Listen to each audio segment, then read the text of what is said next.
Thunder cracks over an abandoned Chinese estate. In the pouring rain, a squad of dudes draped in pitch-black robes stands completely frozen in the shadows. Lined up like ghosts, one of the cloaked figures breaks the dead silence, calling out to the empty courtyard. Puddles ripple under the heavy downpour. Hiding just out of sight, a totally drenched, mud-covered kid locks eyes with the mysterious squad. Suddenly, a dude rocking glowing red eyes spots him. He's completely baffled that some kid is actually surviving in this wrecked martial arts academy. But he steps up and respectfully calls him young warrior. With surprising chillness, the guy asks if his crew can crash there for the night to dodge the insane storm. The kid squints, totally sizing them up. He's low-key mind-blown that these intimidating strangers are being so polite, especially to a scrappy little kid like him. He figures they probably just see him as the unofficial caretaker of this busted-up academy. Matching their vibe, he throws them a nod and welcomes the crew inside. He figures they aren't villains, casually dropping the lore that he's been camping out in this empty dojo for years. He tells them they can chill literally anywhere, but sets one hard boundary: keep out of his personal sleeping pavilion. The squad bows in, thanks for the hospitality. The red-eyed boss immediately barks an order to his boys, telling them to stay far away from the kid's turf. He tells them to post up literally anywhere else, demanding a verbal confirmation from the crew. A booming "yes sir" echoes through the rain before the shadowy figures scatter into the ruins to claim their spots.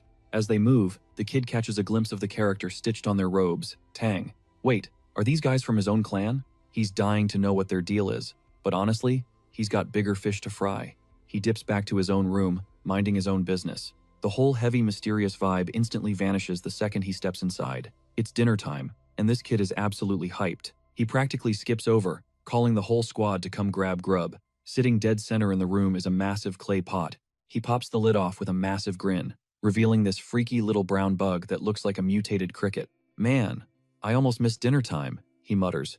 These little dudes gotta be starving by now. Next, he yanks the lid off a second pot to reveal the main attraction, an absolutely massive, wicked-looking spider known as the Black Earth Tiger. This thing is a rare tarantula straight out of Hainan, China. It's an absolute unit of a species that can easily hit 20 centimeters across, rocking insane stripes that make it look like a literal tiger. Whipping out some chopsticks, the kid snags a bug and dangles it right in front of Black. While the beast chows down, the kid gets super soft, thanking the giant spider for hanging with him. Seriously, I'd have lost my mind out here without you guys, he whispers, totally meaning it.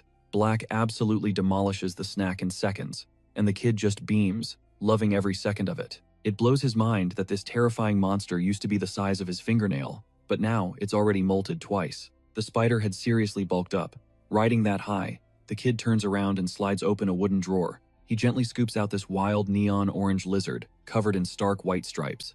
Meet the legendary Bawang cave gecko. Just another crazy native beast, famous for its insanely patterned body and thick tail. Man, back in my past life, scoring one of these was basically impossible. I was way too broke for that, he mutters to himself. But now, they literally spawn right outside my door. He's straight up thriving, just kicking back and taking care of his creepy crawly squad. But the vibe instantly shatters when the gecko completely misses the food and chomps right down on his finger. Gah, he yelps, frantically shaking his hand to launch the little biter off. But the stubborn reptile locks its jaws tight. That sudden flash of pain instantly triggers a brutal flashback to his past life, right before he respawned in this kid's body. Back then, he was an absolute unit on YouTube, a massive content creator pulling over 1 million loyal subs. He was a legit, certified biologist, known to the internet as Spacey Fabry, dedicating his life to deadly bugs and highly venomous beasts. But his epic downfall kicked off during a massive live stream. It was supposed to be the ultimate 1 million sub special. The hype was unreal as he ranked the top 10 deadliest snakes on the entire planet. The final boss of the stream? The legendary Black Mamba, an absolute nightmare of pure aggression. He had flown all the way to Africa to track one down, unknowingly walking right into his doom. Live on camera, he was apologizing to the chat, admitting he still hadn't bagged the elusive Mamba. He told the viewers that tracking this thing down was next-level difficult. He called for a quick break, promising to map out a second expedition to capture it. The chat was blowing up with support, hyping him up for the next stream. He was completely drained, his energy zeroed out after days of hunting nothing but ghosts. But then, the chat started spamming a bunch of weird jokes. Trolls were saying the snake probably followed him home. Plot twist. It wasn't a joke. The absolute menace he spent weeks hunting in Africa was literally coiled up right on top of his fridge. In a split second, the Mamba lunged, sinking its fangs straight into him. Snapping back to reality, the kid scowls, rubbing his finger, remembering that humiliating game over literally makes his blood boil. After risking his life out in the wild, Getting clapped in his own kitchen was exactly how his past life ended. Meanwhile, cutting back outside, one of those ancient cloaked dudes is lurking right by the kid's front steps. He taps on the wooden frame, calling out for the young warrior. Annoyed, the kid yanks the door open and casually asks what's good. The old guy tipped his hat, super grateful for the rain shelter, and tossed out a dinner invite. Their catch of the day? Freshly hunted venison. The kid's eyes totally lit up. Real meat? Say less. Up until now, his entire diet was literally just snakes and scrawny lizards. So yeah, he jumped at the offer and tagged along. A massive campfire crackled, surrounded by the crew drooling over the roasting deer. Catching the kid basically drooling over the roast, the old man chuckled. Hold your horses, it needs a bit more time on the spit. Mind if I pick your brain while we wait? Caught red-handed staring at the food, the boy flushed and gave a quick nod. The elder grilled him about his solo living situation and age. Honestly, the kid himself had no clue if he was 14 or 15. Time to spin a web of lies. Took a massive blow to the head as a toddler, so my memory is completely shot. When they double-checked if he actually lived out here in the wild by himself, he just nodded yes. He played it cool, claiming he lacked any special skills, and just survived by hunting snakes and flipping their skins for cash. The old man's jaw dropped. Way too lethal for a kid your age. But our guy just shrugged. You get used to it. One of the guys tossed over a prime cut of cooked meat to kick things off. Another elder joked that the young warrior was probably starving. The boy threw him a massive thank you, admitting it had been ages since he had real meat. One single bite, and pure heaven hit him. His mind went blank. Yep, this right here, absolute perfection. The older guys exchanged warm smiles, then asked him to lend an ear while he chowed down. The leader leaned in. They were hunting something specific, wondering if he had spotted anything freaky out here. At first, the old man held back the juicy details, but a white-haired elder nudged the patriarch. Since the kid basically saved their hides from the rain, why not spill the tea? Plus, it's not like the boy would fully grasp it anyway, and living isolated in the sticks, zero chance he leaks the intel. The patriarch gave a slow nod to his father and finally dropped the bombshell. We are tracking down a massive centipede, rocking a blue mark. Hearing that, the kid totally froze. The legendary blue spot centipede. It was a complete behemoth, so they figured our guy must have crossed paths with it. Just how massive are we talking? The patriarch's response was chilling. A fully grown one? It would gulp down a kid your size like a tiny snack. The color instantly drained from his face as he pictured a monstrous, human-eating bug. Right then, his whole theory shattered. He hadn't just time-traveled a couple hundred years into the past. Was he dropped into a completely different freaking dimension? Sensing his panic, the white-haired elder waved it off. Chill out. We're inches away from bagging it. The kid tilted his head. Wait, were they trying to catch this monster to make it a pet? The elders just stared at him, totally baffled. The white-haired dude practically died laughing. The very thought was pure comedy. You are a hilarious little warrior, the patriarch chuckled, shaking his head. Tame that nightmare? Impossible, the elder clarified. They needed its corpse to brew medicine. Now, our boy was even more confused. First, he pegged them as sketchy exotic animal smugglers. But now, this felt way darker and way weirder. How the heck does a bug cure sickness? The white-haired elder let out a heavy sigh. My granddaughter is on her deathbed. The core inside that beast is the single cure left on Earth. That was driving their insane manhunt. Gears were turning in the kid's brain as he connected the dots. The patriarch's next words sealed the deal. The sick girl wasn't just the elder's granddaughter, she was the patriarch's own flesh and blood. It clicked. These guys would literally burn the world down to save her.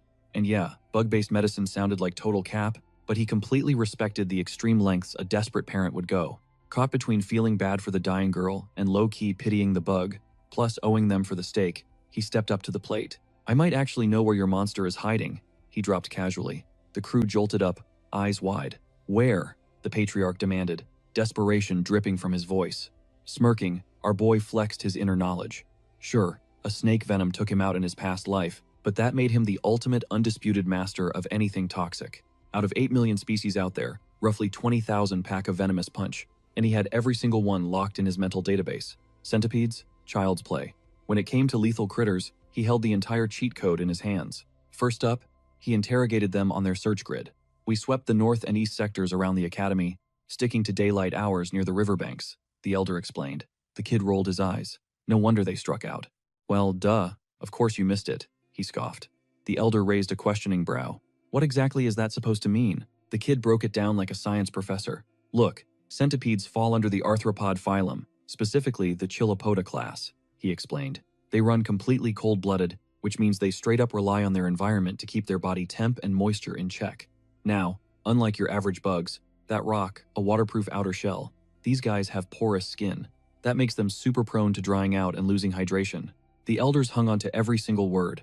That is exactly why they hate places that are completely soaked, the boy continued. Sure, they crave high humidity, but drop them in a totally flooded swamp, they would literally drown and die off fast. Bottom line, you are wasting your time hunting the blue spot centipede deep in the jungle or anywhere near the riverbanks. Mind blown. Until this exact moment, these veterans swore centipedes only chilled inside rotting logs or soggy crevices. Yeah, maybe the tiny ones might burrow in those tight spots. But let us be real, you guys are tracking down a massive, mutated beast. A monster that size could never ghost you in the jungle or slip under some river rocks without leaving a trail. Desperate, they begged the kid to drop the actual coordinates, promising him a massive bag of loot if his intel paid off. The boy just smirked. He pointed straight west, telling them to scout the jagged, rocky peaks out there. These things love baking under sun-warmed boulders while the sun is up, he stated, and they only go hunting when it gets pitch black. Fast forward a few hours. The search party was already scaling those craggy mountains, turning the whole area upside down. The patriarch perched himself at the very peak of a razor-sharp cliff, his hawk-like gaze scanning the desolate landscape.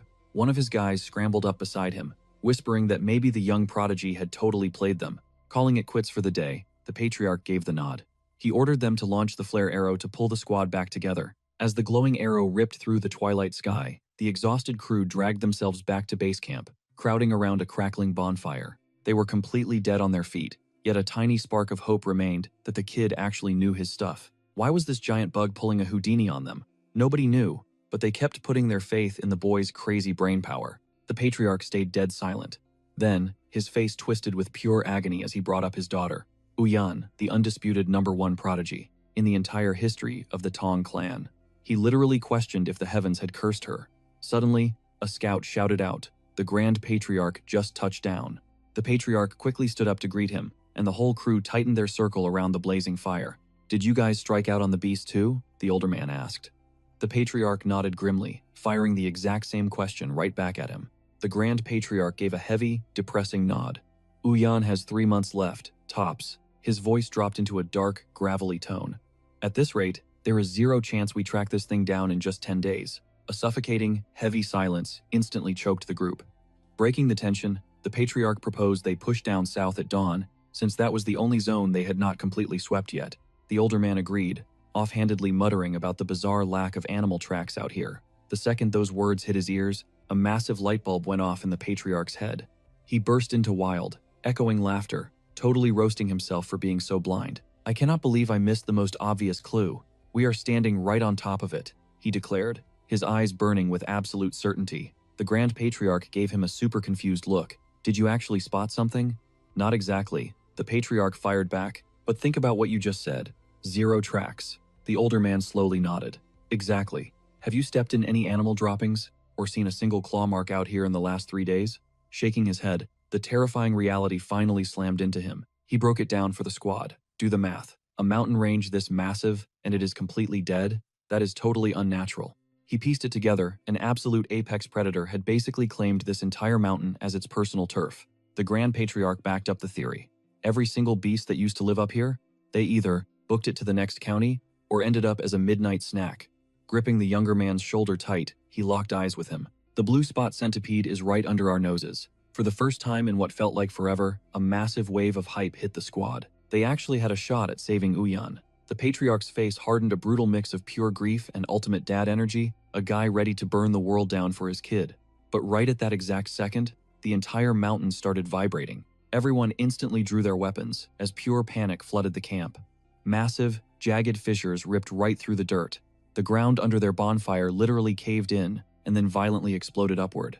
Total chaos and absolute terror paralyzed the crew as they scrambled to figure out what was popping out of the dirt. A giant, armored leg, violently stabbed through the topsoil. Then a second one. The men could only point, completely frozen by raw fear. Even the legendary Grand Patriarch felt ice water pump through his veins as dozens of terrifying limbs erupted from the crater. There was zero mistaking it, the blue spot centipede had arrived, and it was an absolute unit. Meanwhile, miles away back at the academy, the kid just groaned as explosions echoed in the distance. "Why are they being so extra?" he mumbled to himself. "I literally just gave them a map pin, and they are out there nuking the entire mountain." Still, a massive grin crept onto his face. He was completely hyped for the show. a centipede massive enough to gulp him down in a single bite. Being a massive nerd for venomous beasts, a wicked grin spread across his face. He was absolutely dying to witness this monster firsthand. Meanwhile, high up in the jagged peaks, the brutal clash had finally drawn to a close. The blue-spotted centipede lay dead, but the squad was completely battered and bleeding. They managed to carve out its core, a glowing sapphire gem, now resting safely inside a small wooden case. Tears streamed down the faces of these hardened warriors. At long last, Uyan's salvation was literally in their hands.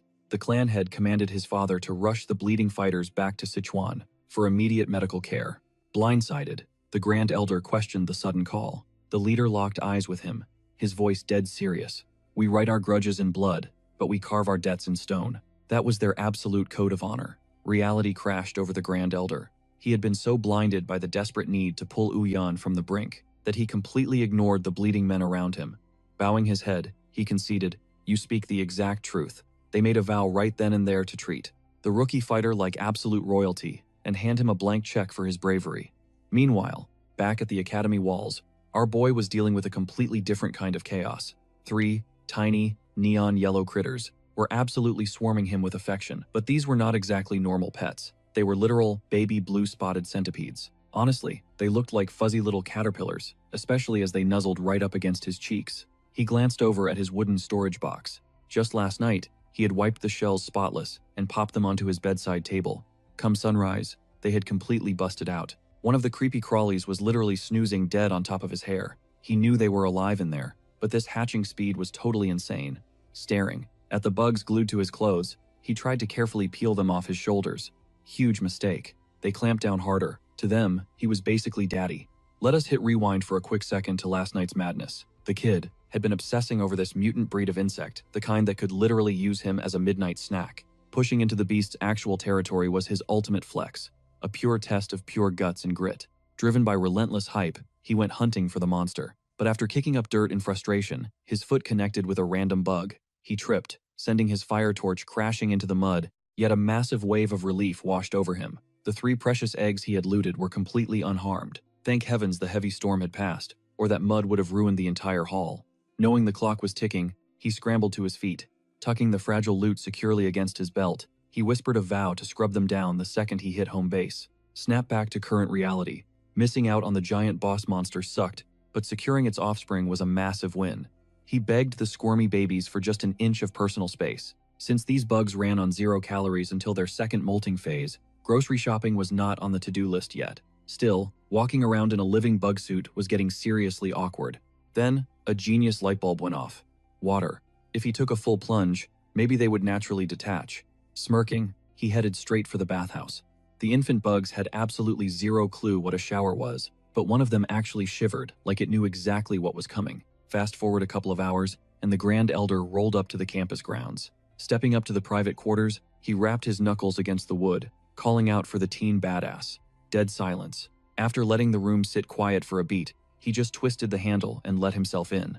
The room was a literal apothecary. Dried weeds, stacked vials, and bizarre potions everywhere, which instantly sparked a wild theory. Was this combat prodigy actually a secret medic?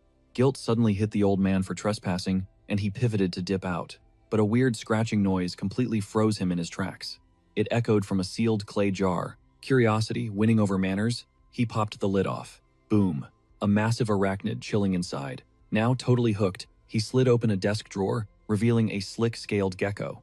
His eyes darted around the room, lifting another lid to expose a swarm of armored beetles. Shriveled serpent skins and unhatched eggs littered the wooden shelves. His jaw basically hit the floor. This kid was running a full-blown nursery for lethal pests. Even his own elite Tang family absolute legends in the dark arts of venom could only milk toxins from wild beasts. Multiplying their breeding rates like this? Purely impossible. It hit him like a freaking truck. Pulling his daughter from death's door was just a happy little accident. The true jackpot was crossing paths with this teenage mastermind. Right on cue, the kid strolled through the doorway, throwing out a casual greeting, instantly clocking the elder's wrapped-up arm and checking if he was okay. Waving it off, the veteran swore it was just a tiny scratch. He opened his mouth to drop some heavy news, but his words choked in his throat. A suffocating, pitch-black aura suddenly flooded the room. Boom! The front entrance right behind the boy blew straight to hell. Dust swirled as a massive, menacing shadow stepped through the rubble. Stepping into the light, the intruder looked straight out of an absolute nightmare, a hulking, one-eyed brute rocking severely charred flesh down the entire left side of his skull. Survival instincts immediately hijacking his brain, the old man shoved the teenager completely out of the blast zone, screaming at him to run for his absolute life. The kid stood there, totally paralyzed. Meanwhile, the beast unleashed an earth-shattering roar, dropping into a terrifying combat stance. It closed the gap in a flash, launching a brutal hand strike. The old man barely threw up his good arm to block, biting down on agonizing pain, but the pure kinetic force overpowered him, sending the elder flying like a ragdoll. A massive dust cloud exploded on impact. Coughing up a mouthful of blood, the old man realized this freak possessed raw power rivaling his own father's. Desperate, he screamed at the young warrior to run for his life. But as the debris settled, a horrifying silhouette emerged. The monster already had the kid by the throat, hoisting him off the ground. The boy choked and gasped, while the monster threw its head back in maniacal laughter. Smirking, the beast taunted them, bragging about a little rumor that the legendary Tang clan had dragged themselves all the way to Anan. Who would have guessed the heir to the Thousand Poisons divine sovereign would be caught bleeding out and completely isolated? The elder spat back, demanding to know who this psycho even was and why he was dragging an innocent kid into their crossfire. The giant scoffed. Was his mangled face and signature iron fist really not ringing any bells? Dropping his title as the Bloodhand Rakshasa, Tang Yan snarled that the elder's father was the exact reason his face was permanently trashed. Recognition flashed in the old man's eyes. Tang Yan was supposed to be dead after catching a lethal poison palm strike and plunging off a massive cliff. Yet here he was, breathing and out for blood. The elder pleaded with him to drop the kid, volunteering to trade his own life instead. Tang Yan wasn't having it. He made a twisted vow to slaughter every single breathing soul tied to the Tang family. Under his breath, the old man cursed this demonic entity, a straight-up monster in the martial arts world, known for leaving nothing but ashes behind. Mercy simply wasn't in Tang Yan's vocabulary. The kid's face was turning a sickly ghost white from oxygen deprivation as he feebly clawed at the iron grip. It looked like a total game over. But then, out of the shadows, 3 pairs of vicious glowing eyes snapped open. A squad of tiny centipedes torpedoed straight onto Tang Yan's massive arm. It was their time to flex. These bite-sized but absolutely lethal bugs went into an absolute frenzy, sinking their fangs into his flesh, over and over. Totally freaked out by the swarm, Tang Yan instinctively jerked back, dropping the gasping kid to the dirt. Enraged, the giant roared that some stupid bugs couldn't even scratch him. But mid-sentence, his neck flared a toxic purple, and he violently hacked up a pool of black blood. He collapsed hard, thrashing on the ground in pure agony.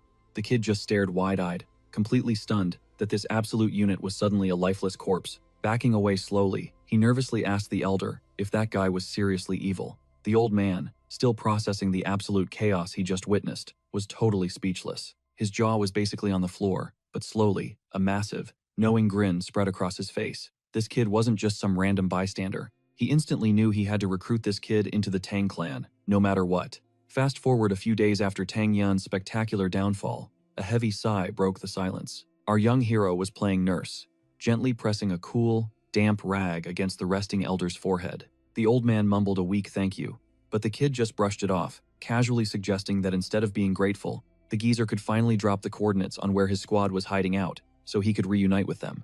Then reality hit him. He definitely couldn't ditch a wounded old man, and calling a doctor out here was literally impossible. Waving off the concern, the elder promised he wasn't kicking the bucket anytime soon, and just needed a couple days of solid sleep to bounce back. The kid's mind was blown by how incredibly chill the old man was acting, with half his body basically wrecked. He scolded the elder, telling him to stop acting like it was just a scratch when he was in critical condition. Smirking, the old man bragged that martial artists were just built different. Totally clueless, the boy tilted his head and asked if martial artists were those crazy dudes who casually levitated and spammed fireballs out of nowhere. The elder chuckled, explaining that while not everyone was walking around like an anime protagonist, that was honestly a hilarious way to sum it up. Our main guy was absolutely starstruck. It hit him right then. This was the ultimate reality check that he was deeply stranded in a whole different dimension. Because honestly, house-sized centipedes didn't belong in normal reality. Breaking the silence, the elder admitted he owed his entire existence to the kid who clutched up and saved him. Pushing past the pain, he gave a proper, formal introduction. He was Tang Chil-san, a high-ranking member of the legendary Tang family. Dropping his guard, our hero finally dropped his own name. He was So Rang. Chul-san immediately picked up on the translation. So for little, and Rang for dragon. Little dragon. He honestly thought it slapped. Leaning in, Chul-san admitted he had a mountain of questions, and So Rang just nodded, giving him the green light to ask away. Chul-san got straight to the point. Were those freaky little bugs hiding in his clothes actually venomous? Gently petting the tiny creature's belly, Sorang confirmed that yeah, they were packing serious heat. They were the infamous blue-spotted centipedes. That name drop made Cheol-san literally shoot straight up in bed. Mind completely blown, he demanded to know how on earth a random kid managed to tame those lethal beasts. He added that he'd spotted a whole bunch of other toxic creepy crawlies lurking around while he was recovering, asking if the kid was running some kind of secret monster breeding operation. Sorang chuckled, warning him it was going to be a massive lore dump, and asked if he was ready for story time. Cheol-san swore he was all ears. Taking a breath, Sorang kicked things off, starting right from the moment he found that very first glowing blue egg. By the time he wrapped up, Cheol-san just stared, needing to double-check that this crazy kid seriously hatched the apex predator from scratch. Smirking, Sorang just gave a confident nod. When Sorang casually dropped the exact time that egg would hatch, Cheol-sang's brain completely short-circuited. How in the world did this kid pull that off? Sorang just told him to hold his horses. Sliding open a wooden drawer, he proudly whipped out 2 little lizards. The first one rocked a standard brown body with flashy yellow and white stripes down its tail. Just your basic striped reptile. But the second one? Sorang explained his selective breeding process, focusing on the ones with thicker white bands. The result was crazy, a brown lizard sporting a pure, solid white tail. 0 stripes. Cheol-sang stared wide-eyed, asking if Sorang had literally custom-engineered that color palette. Blushing slightly, our boy cheerfully nodded, admitting he only did it because it looked aesthetically pleasing. Cheol-sang snapped back to reality, immediately asking the million-dollar question. Could Sorang crossbreed highly toxic creatures to spawn an entirely new, mega-lethal species? Sorang paused, gears turning in his head, realizing the math actually checked out. He broke it down, explaining that if they pinpointed the strongest toxins, synthesizing a super poison was totally doable. He barely finished his sentence before Cheol-sang practically screamed, "Are you serious right now? Is that actually viable?" The sheer hype radiating from the old man caught Sorang totally off guard. Without missing a beat, Cheol-sang aggressively recruited him to join his clan. Sorang stood there absolutely bewildered, but Cheol-sang dialed up the bribery, swearing that if he signed on, they would dump their entire martial arts arsenal into his brain, hook him up with endless premium elixirs, rare herbs, and literally any poison he craved.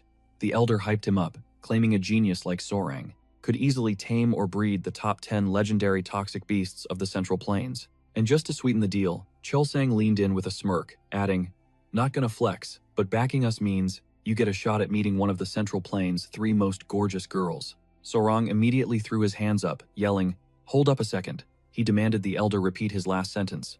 Amused, Cheol-sang chuckled, noting that youth could not hide a man's true instincts. He started yapping about these legendary beauties, but Sorang ruthlessly cut him off. "Scrap the girls. Tell me more about those top 10 venomous beasts. Are we talking blue-spotted centipede levels of cool here?"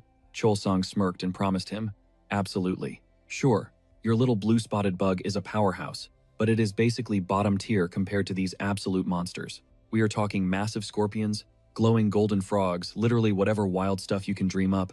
The reality goes way harder." A satisfied grin crept onto Cheol-sang's face as he watched the bait sink deep. The young warrior's eyes were practically sparking with obsession. Cut to 2 days later, where the entire Tang clan was having a collective meltdown over the sudden comeback of Takong, the Bloodhand Rakshasa. Cheol-sang broke down how the villain had been grinding in secret, polishing his lethal techniques, until his power level was terrifyingly close to his father's. The clan officials put 2 and 2 together. If their patriarch nearly died to this guy, Takang must have cracked the realm of 10,000 poisons. They started praising the patriarch for securing the win, but he instantly shut that down, dropping the massive plot twist that he was not the one who packed Takong up, but rather, this random teenager did.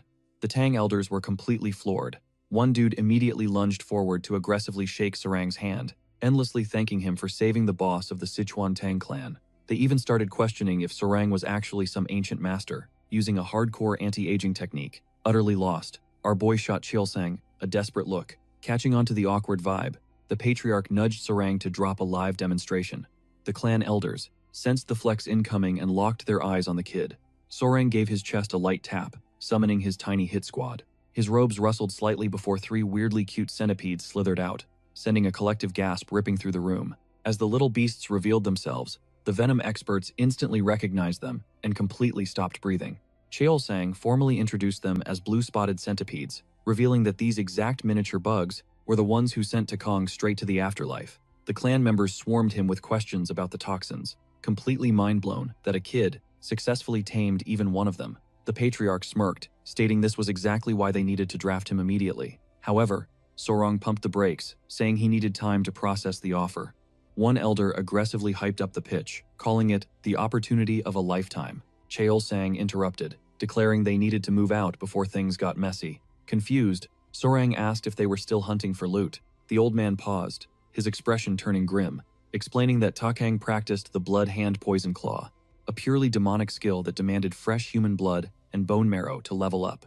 A cold shiver violently spiked down Sorang's spine. Cheol-song warned that if Takang left behind hidden manuals or secret apprentices, they had to wipe them out completely to prevent massive future disasters, guaranteeing this twisted martial art stayed buried forever, especially since certain bad actors might be lurking. The girls were taken hostage, meaning a rescue mission was officially on the table. The patriarch turned to Soran, practically begging for his expertise. Since the guy knew Hainan Island like the back of his hand, Soran paused, weighing his options. Fully locking in with the clan felt like a massive lifetime commitment. It was basically like doing a deep dive into a company's toxic work culture and checking the boss's vibe before actually signing an employment contract. Ultimately, he agreed to roll with them. Once the patriarch bounced back, the crew hyped Soren up for making the right call. Soren just shrugged it off, dropping a cool line about how saving lives was a no-brainer, so obviously he was totally down for the ride.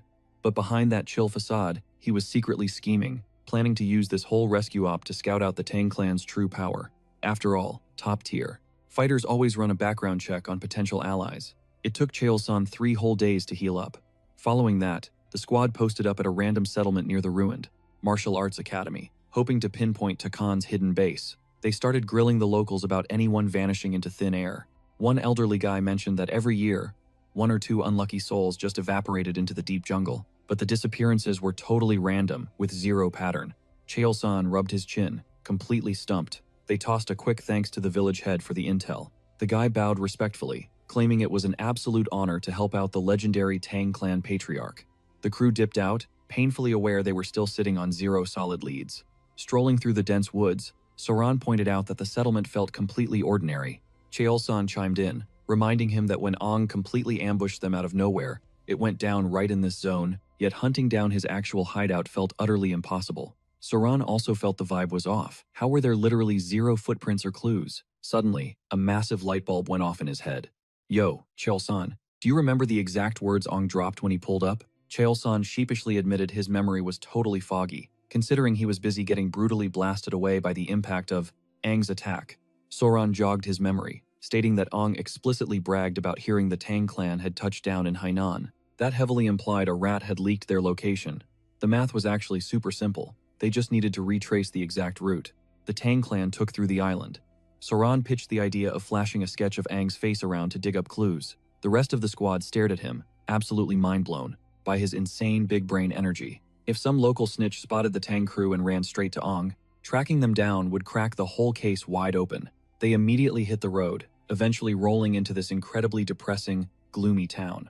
A Tang clan subordinate spoke up, confirming that based on the dockside rumors back in Hainan port, this was definitely the spot. The elder gestured around, explaining that the ally tribe called this place home. Hoping to avoid throwing hands, they noticed the locals literally looked like walking zombies. The Tang crew shouted out, trying to see if anyone was actually awake. One resident locked eyes with them, instantly recognizing their presence, and demanded to know why they were trespassing. An older guy, giving off major village chief energy, dragged himself over while clutching a tiny girl's hand, flanked by twin bodyguards. Every single one of them looked deathly ill.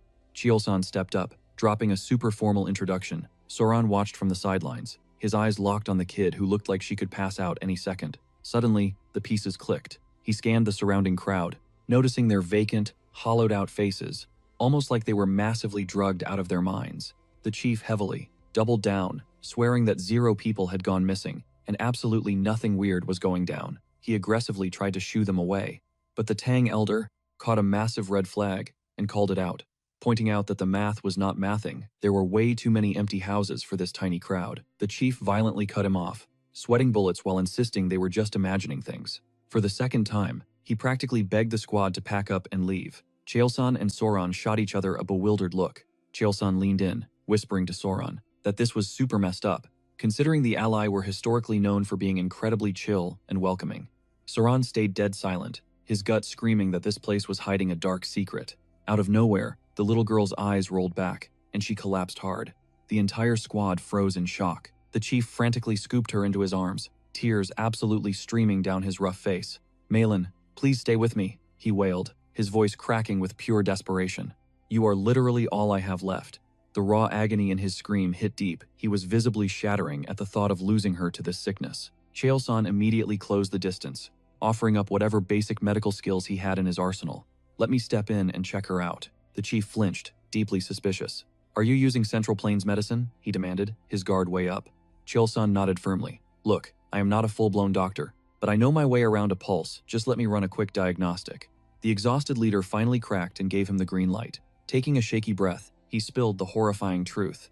An unknown, lethal plague had been ripping through the village. It was slaughtering the youth and leaving the adults in endless agony. Cheol-san swore on his life that he would do whatever it took to cure them. Overwhelmed with gratitude, the chief thanked him profusely. He then snapped at his frozen bodyguards for just standing there, acting like statues, barking orders at them to escort the impromptu medic and his crew inside the cabin. Walking in, Soren tapped a Tang clan fighter on the shoulder, asking, "Does the elder actually have a background in healing?" The guy nodded, dropping some heavy lore. The Tang clan's entire combat system revolves heavily around lethal toxins, which ironically makes us top-tier medical experts. If you want to master our deadly arts, you absolutely have to understand human anatomy inside and out first. Soren chewed on that mind-blowing fact. He always figured the Tang clan, they are literally just a squad of poison-wielding assassins. If I actually end up joining this Tang clan, Soren muttered to himself, I would way rather spec into their healing arts than mess around with those terrifying toxic techniques. The guy whispered under his breath. Sometimes we kidnap villains, pump them full of venom, and just watch them tweak out. A cold sweat dropped down Soren's neck. Was that not straight-up human experimentation? The more he obsessed over it, the creepier it got. Outside, the village streets were an absolute ghost town. A heavy sigh echoed from inside one of the rundown shacks. Cheol-sang stepped back, explaining he had just channeled his own inner ki. To stabilize the little girl's ragged breathing, the village chief practically threw himself to the floor. "Please, you have to save my granddaughter," he begged, sounding completely broken. Cheol-sang narrowed his eyes. "Her pulse is totally out of whack. Has her heart always been this fragile?" The chief shook his head frantically. "No, it is not just her. Half the village is dropping like flies from this freaky mystery plague. That is exactly why I tried to chase you guys out." Cheol-sang let the silence hang for a second before speaking up. "I happen to carry some top-tier heart meds. Round up everybody who is sick. We are going to try something crazy." Tears streaming down his wrinkled face, the village chief nodded like his life depended on it. Soren just stood back, locking his eyes on Cheol-sang. Cut to later that night, a Tang clan subordinate was trailing right behind the patriarch. "Patriarch, you have been grinding non-stop treating these folks." Cheol-sang just gave a tired nod. "Thanks, Gupai. Did you figure out what we are dealing with?" Gupai broke down the symptoms. "It is totally bizarre. Total burnout, bulging eyes, a low-grade fever, and a pulse that is all over the place. The worst cases are literally experiencing heart failure." Cheol-sang furrowed his brow. "Where did Soren go?" "Probably passed out after carrying the team all day," Gupai replied. "I left the kid crashing in his room." Cheol-sang nodded. "Makes sense. Dude has been keeping up with us without a shred of martial arts training, so naturally, he is dead on his feet." He decided to go check on the kid himself. Gupai led the way down the hall. Pushing the door open, they found Soren completely knocked out, snoring into the mattress. His 3 pet centipedes were chilling quietly in a woven basket right next to him. Cheol-sang's eyes suddenly darted. He spotted something moving. Without a second thought, the patriarch closed the distance, wound up his hand, and smacked the living daylights out of Soren's cheek. Soren jolted awake, like he had been electrocuted. "What the actual hell?" he screamed, clutching his burning face. He glared daggers at Cheol-sang. "Why would you do that? That freaking hurt." The old man did not even flinch. "You had a bug on your face." Soren narrowed his eyes. "Yeah, right. I do not believe a single word coming out of your mouth." Cheol-sang let out a heavy sigh. "Look, kid, I just came to check on you before turning in, and I saw a creepy crawler chilling on your mug. This whole area is crawling with venomous pests, so my instincts just took over." He flicked the dead bug over for Soren to see. Soren's eyes went wide, and the puzzle pieces instantly snapped together in his brain. "Hold up," Cheol-sang. "You said all the patients were dealing with irregular heartbeats, right?" The patriarch nodded. Soren stared at the crushed insect, and a smirk crept onto his face. "Bingo. I know exactly what is wrecking this village," he said, pointing at the carcass. "This nasty little guy is a kissing bug. It falls under the Reduviidae family of insects." "A kissing bug? Yeah, It gets that weird name because it loves to bite right around your eyes or lips, stealthily slurping your blood. Way worse than any mosquito. People also call it the vampire bug or the assassin bug. The Tang clan duo was stunned into dead silence. Soren did not miss a beat. The bite itself is not the issue. It is what is hiding inside its gut. This thing is packed to the brim with lethal parasites. He paused for dramatic effect before dropping the absolute bomb. This plague is American trypanosomiasis, better known in the medical world as Chagas disease. The room went completely pin-drop silent. This bad boy easily ranks among the top 7 deadliest diseases known to mankind, Soran declared. He whipped his head toward the village chief. Tell me, are the village dogs acting sluggish too, getting tired super fast? The chief nodded instantly. Yes. Does that mean we can save my granddaughter? Soran took a deep breath. 100%. We just need the right treatment. Cheol Sang cracked a massive grin. Looks like we nailed down the root cause. Gupai nodded, a new level of respect in his eyes. No kidding, this kid is hiding some serious big brain energy. Soren caught them exchanging that knowing look and instantly put his guard up. Okay, what are you guys plotting? Cheol Sang just smirked. He casually reminded the boy exactly who he was dealing with, the legendary Tang clan. Soran scowled, visibly annoyed and totally lost, which honestly just cracked the older guys up. Cheol Sang shifted gears, breaking down the dark lore of goo, basically weaponized venomous parasites and dark magic, bred by absolute psychos back in China. These twisted individuals used infested bugs to inflict mind-bending torture, or literally puppet other human beings. Soran was completely mind-blown.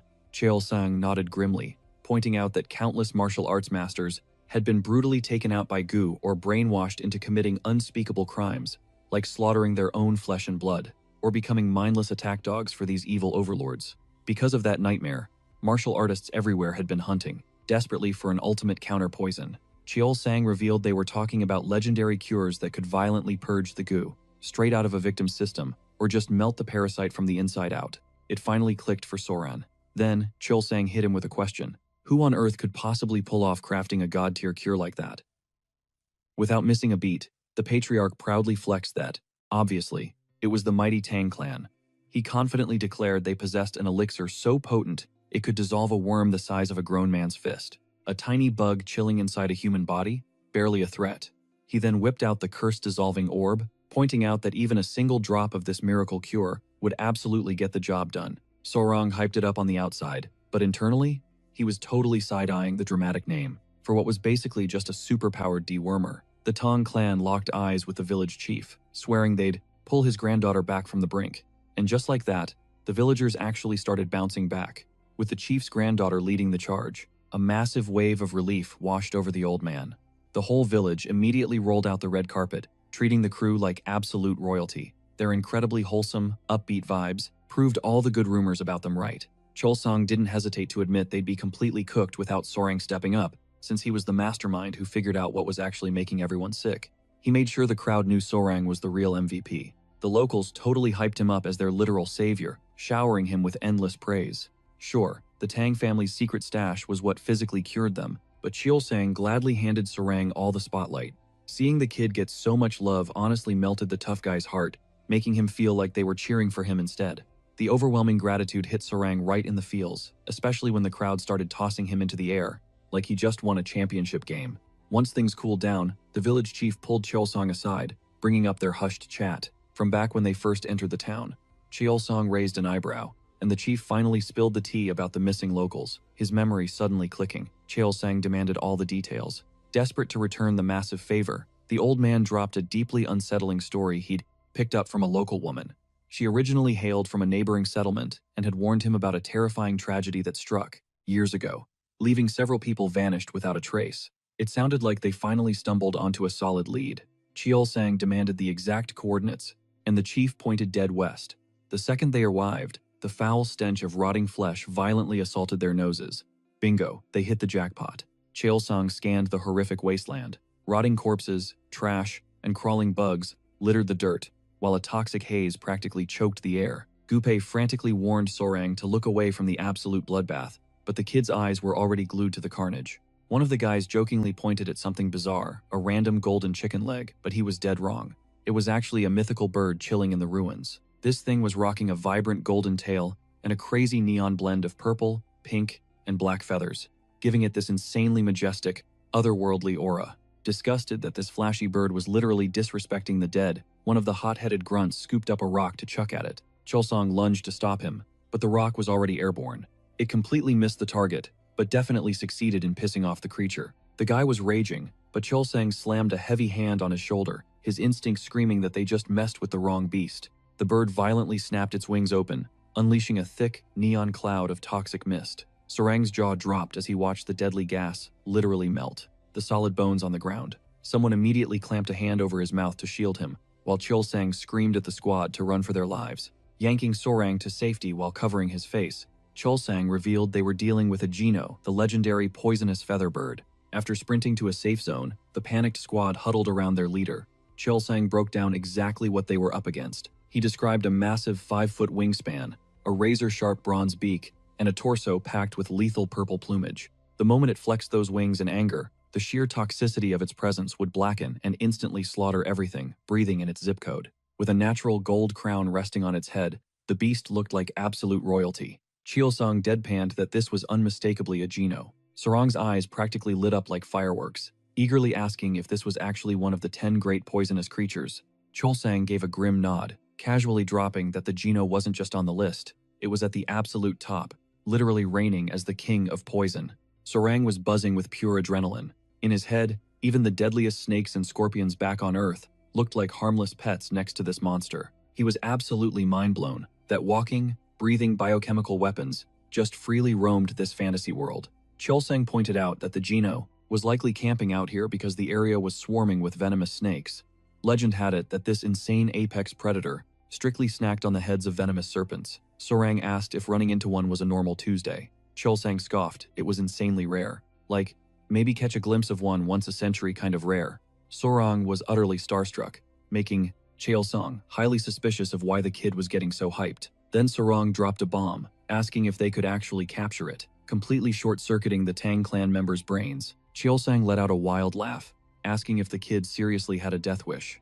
Sarang confidently nodded, but admitted he wasn't trying to get melted by the toxic smog. A sly smirk crept onto Chulsang's face, catching exactly how obsessed Sarang was with the top 10 beasts. If he really wanted it that bad, Chulsang teased, there was a loophole. Sarang instantly perked up, completely shocked. Chulsang laid out the facts, explaining that anyone who fully mastered the Tang clan's secret poison arts practically became a walking cheat code, immune to all toxins, including the Gino's terrifying mist. With their signature martial arts, he could literally face tank any deadly substance in existence. But then, hitting him with a massive reality check, Chulsang smugly added that they strictly gatekept these skills from outsiders, and even the clan leader couldn't bend that rule. Without missing a beat, Sarang excitedly asked what it takes to join the family. He would unlock those insane techniques for him. Sarang just had one burning question though. Would building up this poison immunity actually let him tank the Gino's toxic hit? Chulsang totally played it cool, dropping a confident yes to hype him up. He threw down the ultimate offer, join up right now, and he would teach him every single secret, making absolutely sure Sarang maxed out his true potential. But then he dropped a heavy ultimatum, warning him that if he dragged his feet making a choice, that golden ticket to train under him might just vanish. Feeling the heat of the moment, Sarang officially locked in his spot with the clan. He was totally hyped to level up under the guidance of Chulsang, instantly swapping out the elder title to call him patriarch. Chulsang flashed this devious little smirk, totally playing it off like he had not just masterminded the kid into saying yes. He looked right at him, declaring that from this second forward, Sarang was officially part of the bloodline. Smash cut to a whole different scene, where glaring traces of the blood hand technique had just been exposed. Gupon flagged down the boss, tossing him a ragged notebook scavenged from the wreckage. Chulsang flipped through the pages, his eyes locking onto the truth. It was the legendary Blood Hand Poison Claw secret manual. Sarang visibly cringed, totally creeped out that the whole thing was literally written in human blood. Brushing off the eerie vibes, Chulsang made the call to roll out. Sarang asked if Sichuan was their next drop zone. Chulsang nodded, calling it their best play since they were now packing both the blue-spotted centipede's core and that forbidden manual. Sarang chimed in, begging for a quick pit stop at the academy to bust his squad out of lockdown. Chulsang gave it the green light, figuring Sarang needed to pack up his loot anyway. They hit the road, but glancing over his shoulder, a random glint caught Sarang's eye. He pointed it out, and when they dug it up, they found a glowing purple feather dropped straight from the Gino. The whole crew just froze, staring at this insanely rare drop in dead silence. Chulsang snatched it up, tossing it to Sarang as an epic welcome to the family bonus. Sarang grabbed it, his eyes practically sparkling with hype, and fired off a huge thank you. Chulsang played it cool, saying it was all good, except for the kid's choice of titles. He hinted that Sarang should swap out his title right after the ceremony. Wait, ceremony? Sarang's brain totally blue-screened, wondering if he was about to face some intense initiation ritual. Cut back to the Tang clan base. The big boss himself, Great Patriarch Tang Mun, who had bolted out of there earlier, finally crashed through the gates. The dude was running on fumes, but 0 breaks were taken. His first breath went straight into demanding to see Huan. His squad practically carried him inside, dropping the massive update. She was still clinging to life. The heavy wooden doors slammed open, and Tang Mun yelled out Huan's name. The room completely froze, totally shell-shocked by his sudden entrance. He locked eyes with his daughter-in-law, dropping the epic bombshell. He secured the cure. He whipped out the blue-spotted centipede's core. Just seeing that glowing lifesaver made the daughter-in-law completely shatter into tears. The tension spiked as they prepped the dose for Huan. Mun felt his heart literally break watching the poor girl agonize. She was standing on death's door, but thank heavens he clutched the timeline. Her mom was straight up pleading for him to push the meds immediately. Mun gently fed the core to his granddaughter, and boom, this insane neon blue aura just erupted around her body. He pressed a trembling finger to her wrist, tracking the faint heartbeat. The entire room was holding their breath, absolutely praying for those eyelids to flutter open. They were glued to her, desperately hoping for a literal miracle. Fast forward, Sorang was fighting for his life against pure exhaustion. Like, he knew the Central Plains were massive, but this map scale was just ridiculously huge. Starting all the way from Henan, they hopped a boat down to Onju, dragged themselves through Nanjing, and after grinding out a grueling month-and-a-half road trip, they finally spawned in Sichuan, pulling up right to the Tang clan's legendary estate.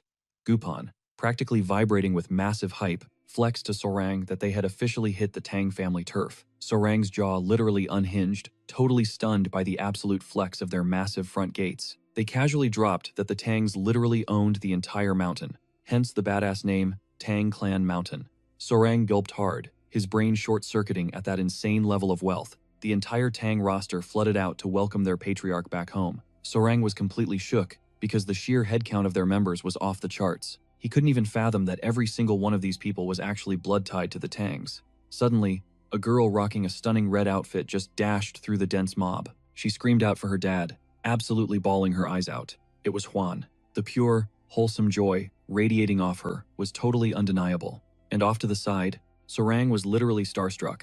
Chulsang let out the biggest breath of his life, thanking the heavens his little girl was still breathing. Huan just crash-tackled him into a massive hug, whispering endless apologies. Sorang's jaw was completely on the floor over how unreal she looked. Like, the dude had actually pulled a literal celeb back in his past life, but he had never, ever crossed paths with anyone flexing an aura this blindingly gorgeous. Chulsang tapped Sorang's shoulder, dropping a smirk as he set up the ultimate intro. Boom, he presented his beloved daughter, Huan. Sorang's brain just straight up lagged. He stumbled over his words, asking if this absolute goddess was the catch Chulsang was hinting at earlier on their trip.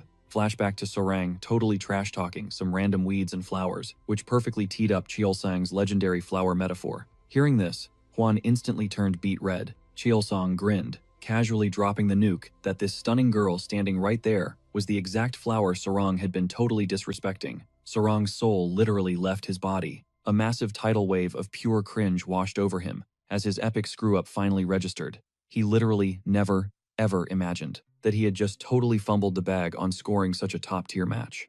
The absolute princess of the Tang Syndicate was not just dropping jaws with her looks, but she was entirely lethal, famously feared in the streets as the poisonous flower, Tang Huan.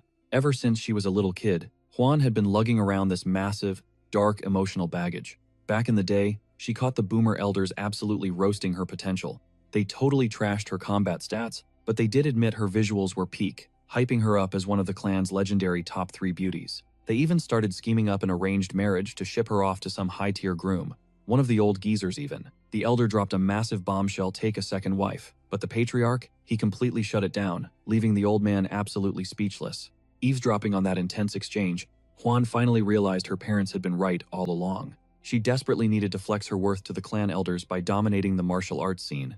Her ultimate goal, proving she was a massive asset to the family, regardless of her gender. But let's be real, rushing the process only triggers epic mistakes. Pushing your limits too hard destroys your foundation.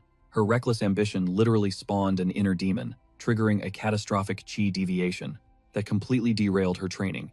Right at that terrifying climax, Hwan's eyes snapped open. Surrounding her bed were the Grand Patriarch, her mom, and 2 clan elites. Seeing her daughter conscious, her mother let out a massive breath she didn't know she was holding, while heavy tears streamed down Hwan's face. Choking on her sobs, she frantically apologized to her mom. She just wanted to carry the clan's weight, but now her internal energy core was completely shattered. Her grandpa instantly called her a foolish brat, demanding to know if this meltdown was just guilt over stressing out her dad and him. He then dropped a massive reality check. She had actually unlocked the legendary 100 poisons milestone she had been grinding for. He ordered her to wipe those tears and lock in. Hwan was totally mind-blown hearing about the 100 poisons. Staring down at her intensely glowing aura, she desperately asked what was happening. The Grand Patriarch sat back, announcing it was story time. He revealed how a totally mysterious young warrior didn't just pull her back from the brink of death, but flat out gifted her the 1,000 poisons constitution way better than just 100. Snapping back to the present, Hwan grilled him about that weird weed comparison. Soren was caught completely off guard again. The sheer embarrassment of calling Chilsang's elite daughter a literal weed hit him hard, all because he was totally hyper-fixated on the lore of the 10 great poisonous creatures. He mentally kicked himself, vowing to do some serious soul-searching. Trying to play it cool, he deflected, claiming the Patriarch dragged the joke way too far. Gathering his composure, he finally hit Hwan with a polite greeting. The older clan members were practically glowing as they watched this awkward teenage chemistry unfold. Soren stepped up, formally introducing himself, and casually mentioned how hyped he was to see her looking fully recovered after hearing about her brutal illness. Matching his energy, she introduced herself as Hwan, the Poison Flower, hitting him with a massive thank you for saving her life. Swearing she would never forget his clutch assist, she left Soren completely spellbound by her unreal beauty. Chilsang smirked, asking for his honest thoughts. Out of nowhere, a phantom voice echoed in Soren's skull, making him realize someone was using a high-level, telepathic sound transmission. Through the mind link, Chilsang proudly demanded to know if Soren thought his daughter was an absolute 10, and if he was down to get to know her better. Flash forward a bit, and Soren was finally chilling in a massive, steaming bath. His deadly centipedes were just vibing peacefully in their basket nearby. Man was so completely drained, he felt like his HP was at 0 and he could pass out instantly. The exhaustion was written all over his face, but catching a glimpse of his creepy crawly pets, a smirk crept up, especially when one actually woke up and seemed to smile right back. Normally, these vicious bugs would latch onto him like glue. Yet, when he casually warned them that boiling bathwater was a bad idea and pointed to the bucket, they crawled right in like they actually understood English. It was wild, pure main character energy, having bugs that actually processed commands. Earlier, Chilsang had dropped the lore that these specific centipedes instantly reacted to killing intent. Right now, 2 of them were wide awake, locking eyes with him. He jokingly called them out, saying it was super awkward having them stare while he was buck naked. Hilariously, the 2 bugs immediately ducked into the bucket to hide, sending Soren into a fit of laughter. It triggered a flashback to Gupai, claiming these weren't just bugs, but literal spiritual beasts. He pinned that thought, vowing to deep dive into their crazy stats later. Meanwhile, over in another elite pavilion, the ultimate family summit was going down around a massive table. We're talking the Grand Patriarch, the current Patriarch, his wife, and Hwan, all locked in a serious meeting. Chilsang broke the ice, officially announcing he was handing over the East Wing suite to the young warrior. Plot twist, that specific room was a super traditional setup, exclusively reserved for married couples. The Grand Patriarch raised an eyebrow, questioning if this kid's stats were actually that overpowered. Chilsang didn't hesitate to confirm, explaining that while it looked like a totally random NPC encounter, the real jackpot wasn't the coincidence, it was the guy's insane potential. He hyped up Soren's god-tier knowledge of toxic beasts, casually dropping the fact that the kid had actually managed to slay Ong. On top of that epic feat, he had tracked down mythic-tier mobs like the poisonous feathered bird, and literally incubated a clutch of blue-spotted centipede eggs with his own bare hands. Hearing this massive flex, the Grand Patriarch instantly realized his son had secured an absolute cheat code of an ally. The spotlight rapidly shifted to Hwan. Chilsang looked his daughter dead in the eye, dropping the bomb that he wanted this OP young warrior to be her future husband, straight up asking for her reaction.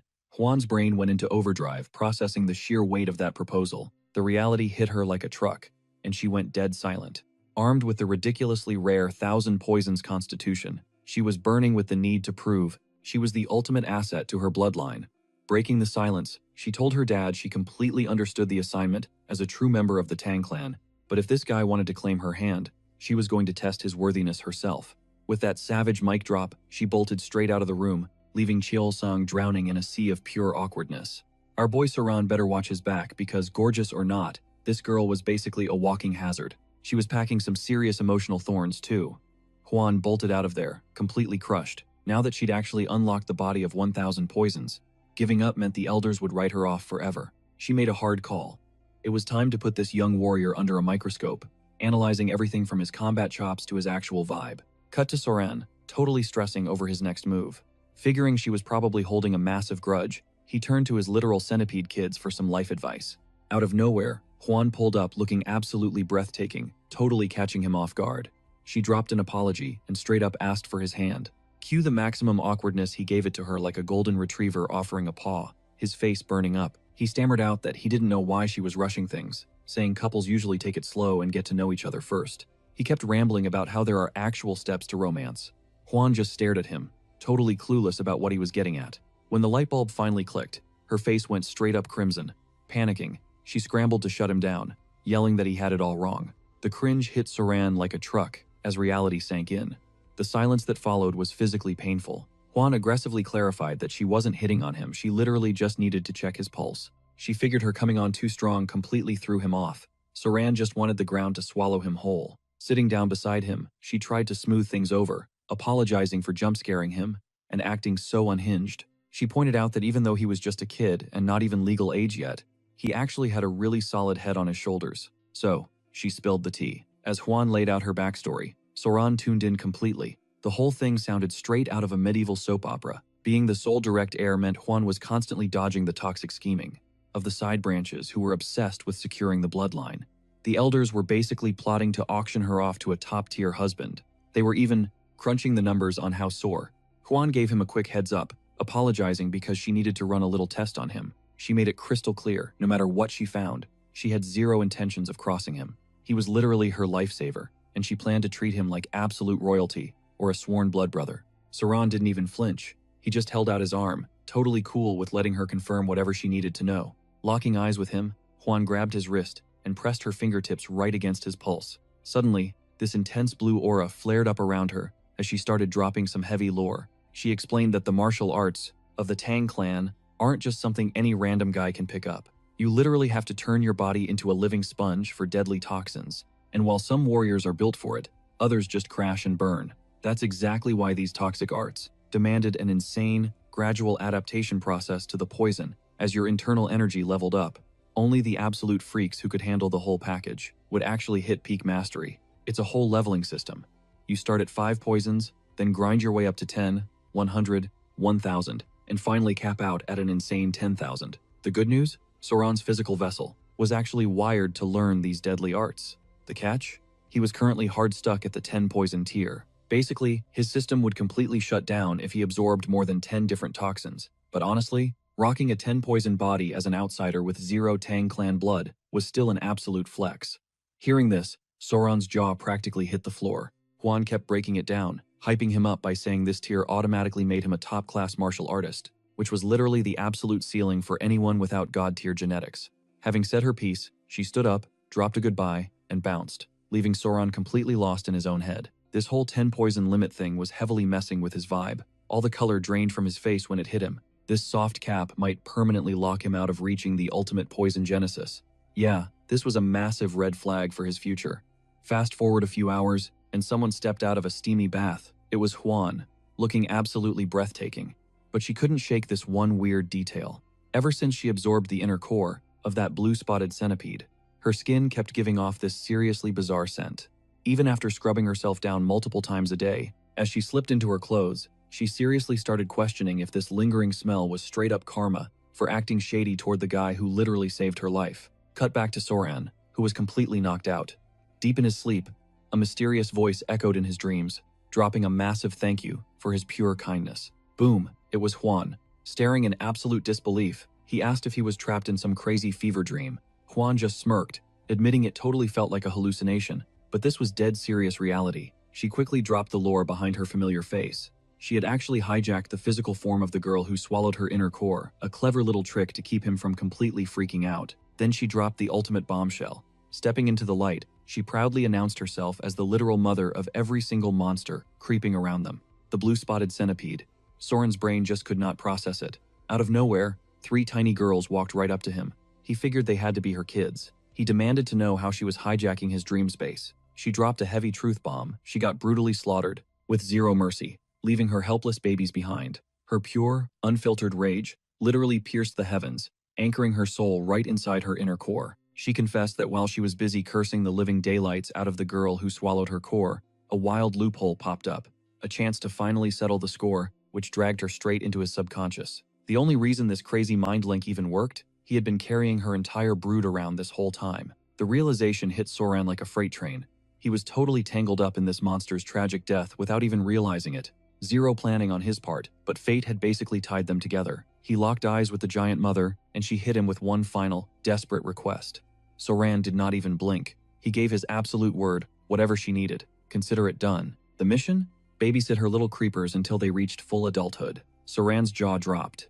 Wait a second. Did not these bugs basically go solo after shedding their skin twice once they left the nest? The monster mom broke it down for him. Her babies absolutely needed the key, radiating from her core until that second molt. Only then could they start hunting for raw, living key from other creatures to actually level up.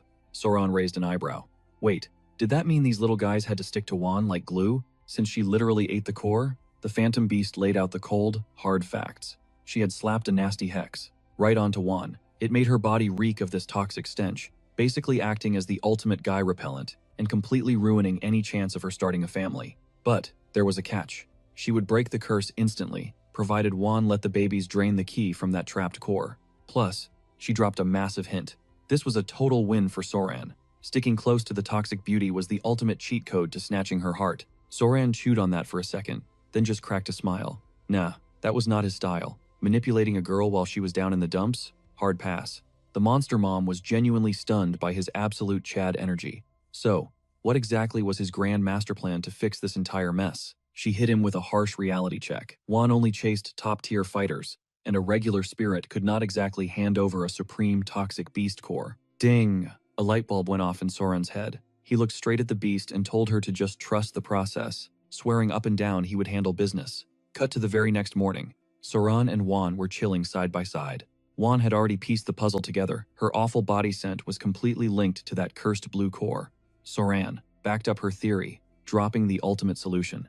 If she just let his tiny bugs latch onto her skin every couple of days to suck up that excess key, the nasty aura would literally fade out on its own. Juan hesitated, visibly conflicted, before asking the real question. Was he seriously carrying her through this for free? She knew he held all the cards and could have squeezed a massive payout out of her. Soren just gave a cool smirk. Kicking a girl when she was down? Yeah, no. He absolutely refused to be that kind of trashy guy. Juan was totally caught off guard. A wave of guilt washed over her, and she firmly stated she could not just keep freeloading off his kindness, without giving anything back. Right then, her dad's old advice echoed in her head, and for the very first time, it actually clicked. Staring at Soren, it finally hit her. There was way more to a guy than just raw talent or flashy martial arts combos. Meanwhile, Soren's brain was working in overdrive. He flashed back to Juan, bragging about her super rare 10 poisons physique, meaning she was hard-capped at absorbing exactly 10 unique toxins. And then, it clicked. A crazy, genius plan.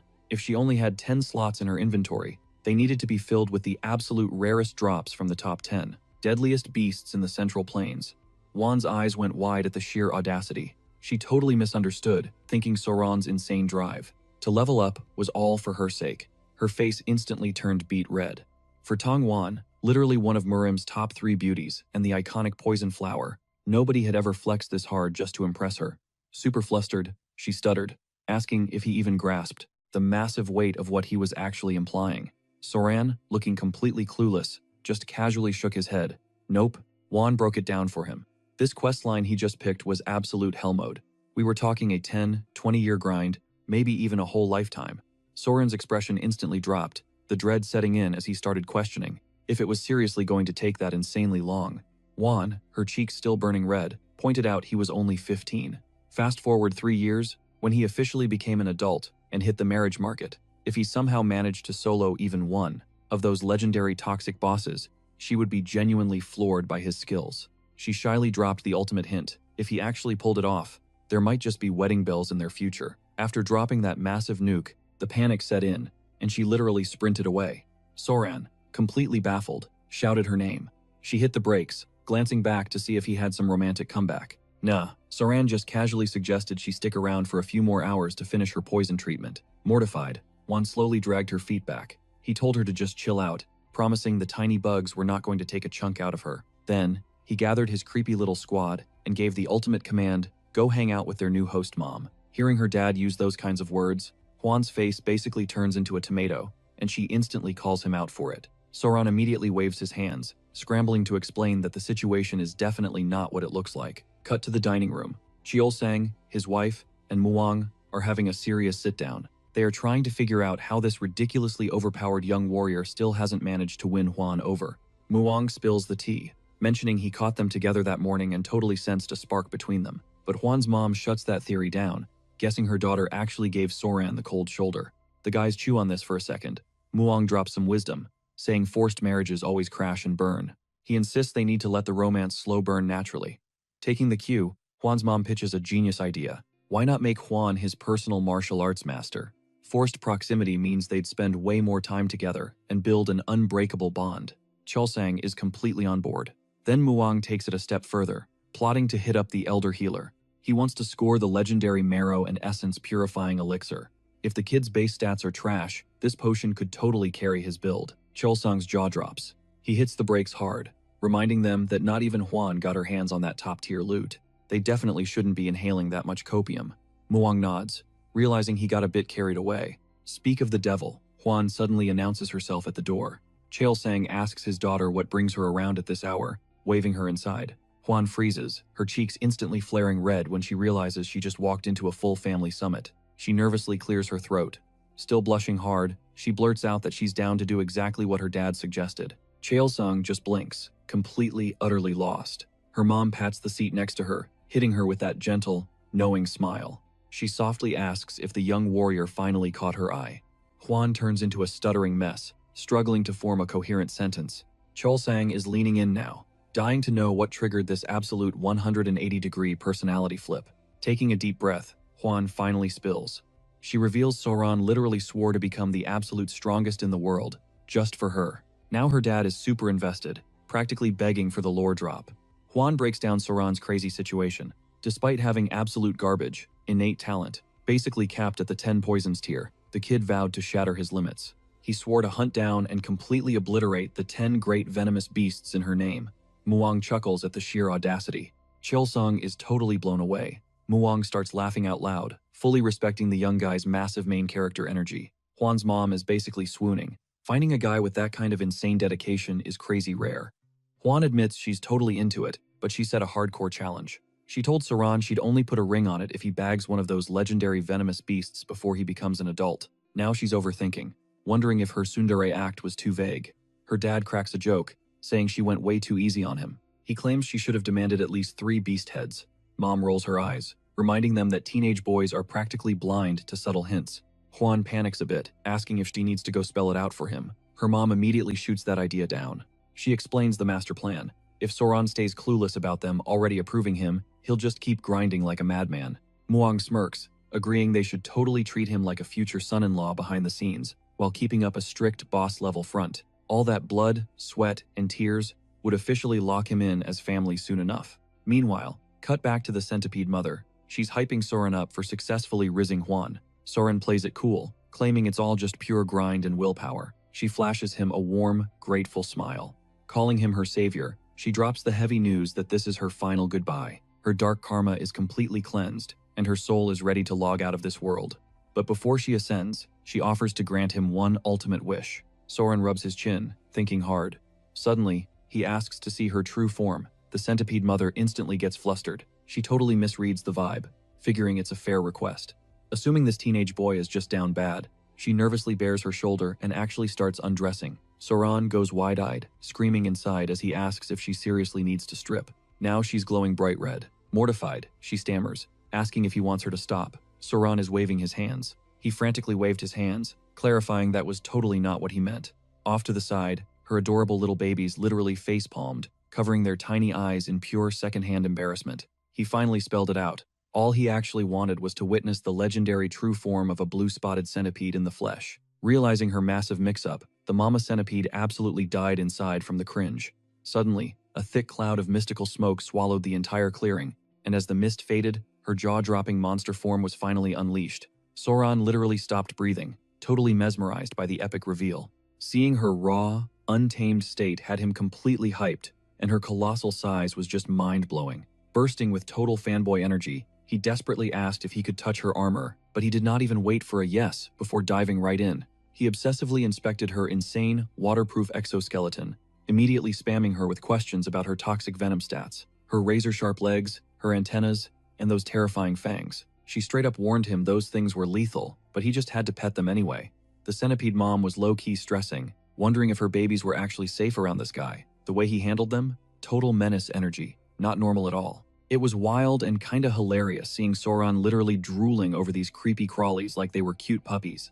Cut to later, Chelson pulls Soran aside for a chill tea session. He drops a bomb. He already got the full rundown from Juan, and from this exact second, they were locking him in as their official son-in-law. Soran blinked, totally lost, mentioning something about a 3-year waiting period, but Chelson shut that down real quick. He basically told him the wedding was a done deal the second he hit adulthood. Soran tried to pump the brakes, but Juan's mom was already hype, treating him like blood, and happily flexing her new title as his mother-in-law. Even Muang, the big boss, was grinning from ear to ear. He bragged that Juan bagged a top-tier husband, and that their clan was about to level up big time. Soran just stared at Muang, mind completely blown by how fast they accepted him. Weren't there supposed to be, like, strict trials for this? He wondered if this family just skipped the whole screening process. Rolling with it instead of fighting back, he bowed his head and said he was ready to learn from them. That's when Muang sparked up, declaring they needed to start grinding immediately. Chelson gave Soran a heads up. Before he could master the legendary Tang clan poison arts, there was a VIP spot he needed to see first. Soran tilted his head, asking what it was. The elders just flashed these knowing, hyped-up smirks. Chelson revealed it was the Hall of 10,000 Poisons, basically Soran's ultimate playground. He explained they had been waiting for this exact moment, so he could finally step into their most sacred vault as an official family member. Calling Muang Grandpa, Soran couldn't hide his massive grin. He was already daydreaming about an insane armory packed with 10,000 toxic concoctions. But then he caught a glimpse of Juan's side profile, and his brain just completely short-circuited. She looked drop-dead gorgeous. It brought up that old saying about true beauty shining from an angle, and right there, he felt like he was staring straight at a masterpiece, ripped right out of a high-end museum. His face turned deep red, totally busting himself in front of his amused in-laws.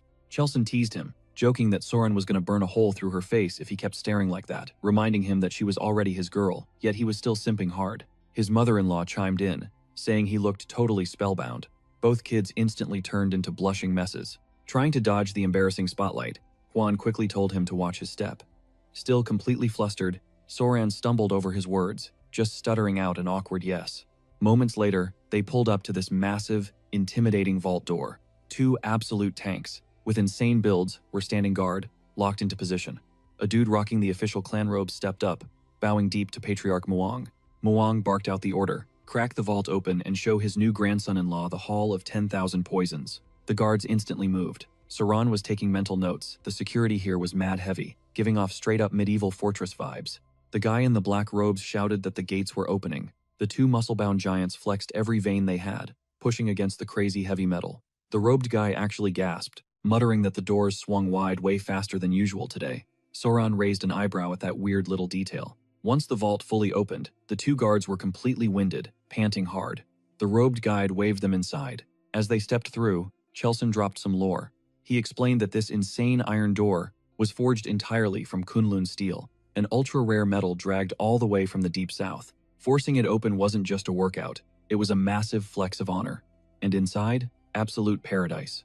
The vault holding the entire Tang clan's legacy was packed to the brim with exactly 10,000 unique, deadly toxins. Muang hit Soran with a serious warning. Watch your hands and don't touch anything stupidly. Soran nodded, saying he got the memo. Then, he had to ask, was there actually 10,000 of them in here? Chelson smirked and confirmed it, pointing out how insanely organized it was. Everything was sorted into tiers, paralyzing agents, sleeping drafts, and way crazier stuff. Of course, the older guys couldn't resist trolling the young couple one more time. Chelson told Juan to be Soran's personal tour guide, knowing damn well he'd pay way more attention if it came from her. Both of them turned red again, but she stepped up. Grabbing his hand, Huan dragged Soran straight toward the absolute deadliest stuff the Tang clan had. The elders watched them, like proud parents. She started by pointing out the key dissipating poison, a total nightmare for martial artists, because one whiff of that stuff just straight up deletes your energy. She warned Soran not to even breathe near it.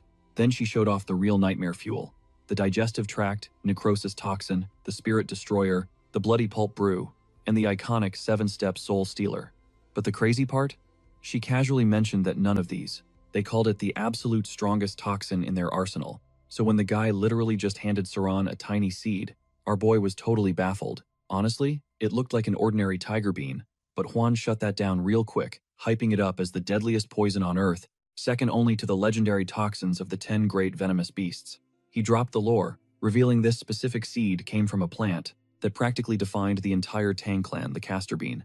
Okay, now Soran was actually hooked. His modern knowledge kicked in. Castor meant ricin, a totally unhinged biotoxin where just 2 measly milligrams could easily flatline a grown adult. His mind instantly flashed back to that crazy Cold War assassination where some dude took out a Bulgarian dissident using a rigged, ricin-tipped umbrella. We are talking 100,000 times deadlier than cyanide. It was the ultimate endgame weapon for the Tang clan because it ticked all the boxes: completely invisible, totally odorless, tasteless, and impossible to detect. That epic combo earned it the title of the rarest, most god-tier poison ever crafted, dubbed the Golden Poison. And when they weaponized it, people just called it the Golden Death. Huan then dropped some serious wisdom. He told Soren that true ultimate poison wasn't about triggering maximum pain or giving someone a flashy, gruesome end. Nah, the actual terrifying stuff was the kind that snuffed you out in absolute silence, striking lightning fast without leaving a single trace behind. He laid out the entire philosophy of the Tang clan's poison arts, aiming for 0 detection and a 100% fatality rate. Hearing all this dark stuff, Soran couldn't help but think they sounded way more like a hardcore assassin syndicate than a bunch of plant-loving herbalists. But Muan finally cut in, deciding they had nerded out enough about deadly toxins for one day. She smoothly pivoted, asking if Soran wanted to go check out those venomous beasts he had been dying to see. She even threw out the ultimate offer, letting him personally manage their care with the clan's absolute financial backing. Translation? They were literally going to sponsor his crazy pet obsession. Soran was practically buzzing with hype, but right as they headed for the exit, a frantic messenger crashed the party. "Patriarch!" Gupai screamed out, totally out of breath from sprinting. The mood instantly shifted. Muan and the crew locked in. "Talk. What went wrong?"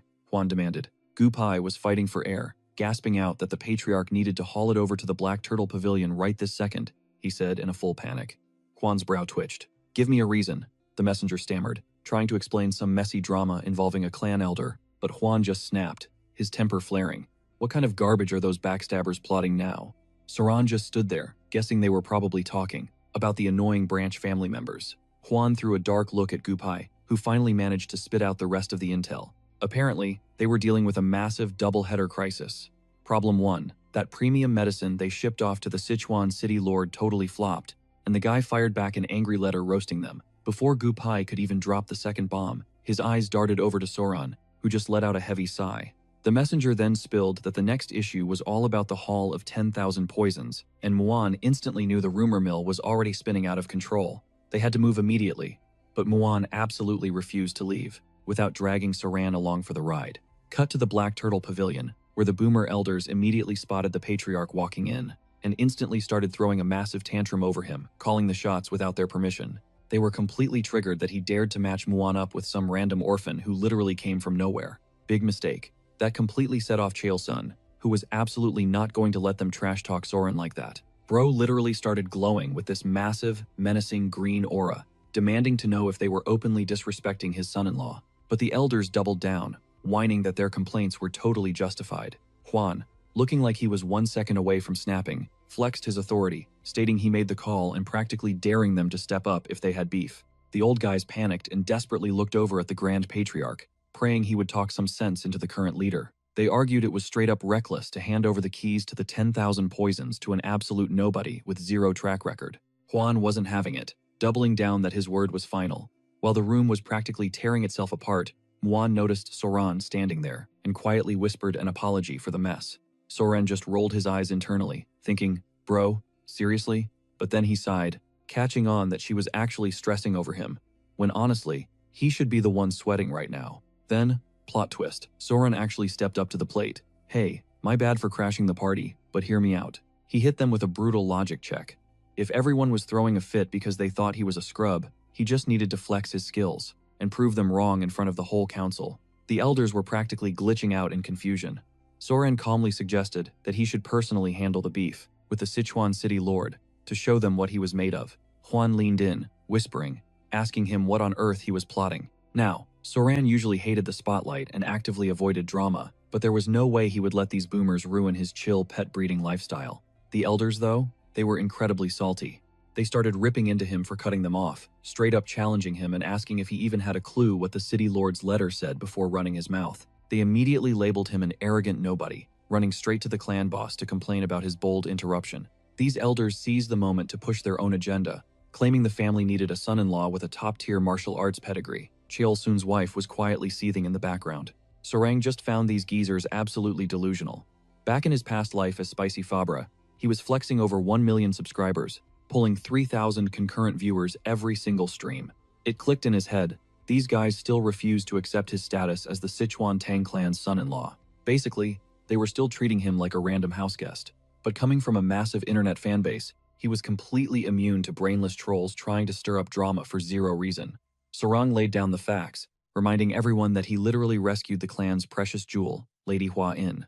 Oh, and let us not forget he also wiped the floor with Ta Kun Yong, the Crimson Hand Demon, and personally saved the Patriarch's life. He then hit the elders with a brutal question. Is trashing a literal lifesaver standard Tang clan hospitality? Honestly, Sorang knew their petty boomer rage was nothing compared to the toxic chat rooms he used to moderate daily. To him, this whole council meeting was just a cheap comedy sketch. Caught completely off guard, the flustered elders stuttered out pathetic excuses, claiming they only spoke out of sheer panic. Sorang inwardly cringed at their absolute lack of spine. Meanwhile, the Grand Patriarch was watching the kid, completely impressed by his swagger. One stubborn elder refused to quit, trying to argue that taking down Ta Kun Yong was pure exaggeration. But the Patriarch shut that down instantly, slamming a physical document onto the table as hard proof. The critic gasped for air.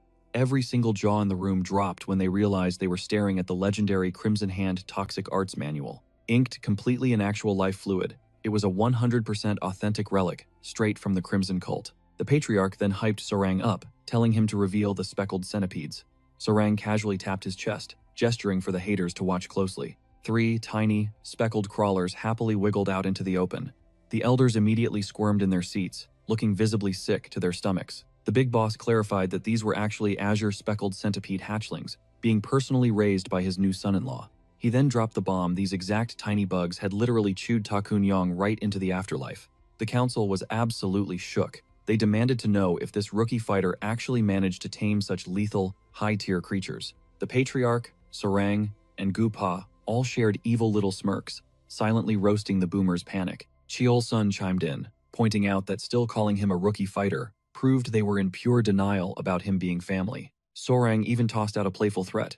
1 bite, and you guys will end up just as scorched and lifeless as Ta Kun Yong. Terrified out of their minds, the elders frantically backpedaled, sweating as they swore they fully accepted Sorang. They scrambled for the most pathetic excuses, whining about official protocols, and claiming their skepticism was just standard procedure. The Grand Patriarch just let out a heavy, tired sigh, choosing to drop the whole family title drama for now. He quickly pivoted, demanding to know why his guy was being blocked from entering the Hall of 10,000 Toxins. The elders immediately threw up a defense, arguing that Sorang wasn't officially locked in as a blood relative yet. Plus, they were absolutely paranoid about handing over their ultimate toxic armory to a kid who had not even hit full adulthood.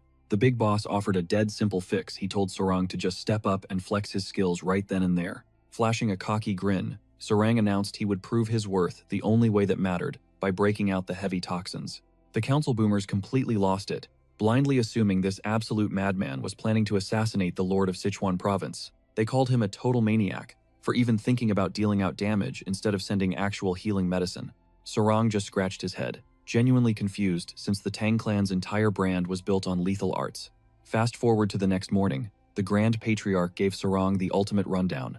It was officially time to unlock the clan's signature combat style, the legendary 5 toxins reversal technique. When Sorang asked if he had to hit the training yard for a physical grind, the boss explained that channeling this martial energy would automatically reconstruct his body to handle the high-tier moves. Muang jumped in, stressing that the Tang clan was all about pure street survival, meaning Sorang was getting a massive crash course in skills he could spam in actual life or death fights immediately. Muang then unloaded a heavy stash of weapons, dropping arrows, daggers, and ninja stars onto the table.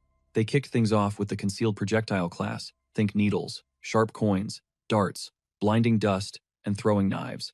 Even with all the crazy unconventional gear out there, everything basically fell into 5 main categories. Muang quizzed the kid, asking which one looked like the ultimate beginner weapon. Sorang instantly pointed at the dagger or throwing knife, nailing the answer on his first try. Then came the real trick question, which one was the absolute nightmare to master? Sorang placed his bet on the powder, figuring area of effect crowd control was way too tough to spread perfectly. But Muang hit him with a heavy reality check, revealing that the tiny needle was actually the final boss of weapons. Sorang figured it was just because aiming a microscopic piece of metal was nearly impossible, making precision a total joke. But Muang dropped the real secret. The true insanity was not throwing them. It was perfectly memorizing the exact coordinates of every single needle you scattered across the battlefield. To prove his point, Muang didn't just talk, he showed off. He snapped the tip right off a calligraphy brush and whipped his arm in a blur. The bristles scattered into the air, morphing into literal steel needles that carpet-bombed the dirt. Sorang's jaw practically hit the floor, watching those tiny hairs pierce the solid ground like armor-piercing rounds. Stepping in, Huan dropped some heavy lore, revealing that the Tang family guarded a legendary stealth technique dubbed the Sky-Concealing Flower Rain. This ultimate move wasn't a joke, it involved blasting hundreds, maybe thousands of spikes into the sky, dropping them down like a deadly floral storm that blanketed the entire battlefield. Taking that in, our boy Sorang realized one wrong step in that kill zone meant instant death. He nervously pointed out the obvious flaw: if the whole ground is spiked up, dodging would be physically impossible. Muan just chuckled darkly, hitting him with the harsh reality. That was exactly the master plan.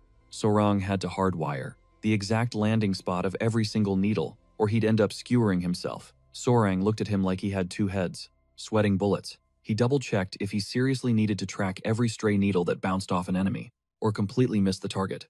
Muan gave him a deadpan nod.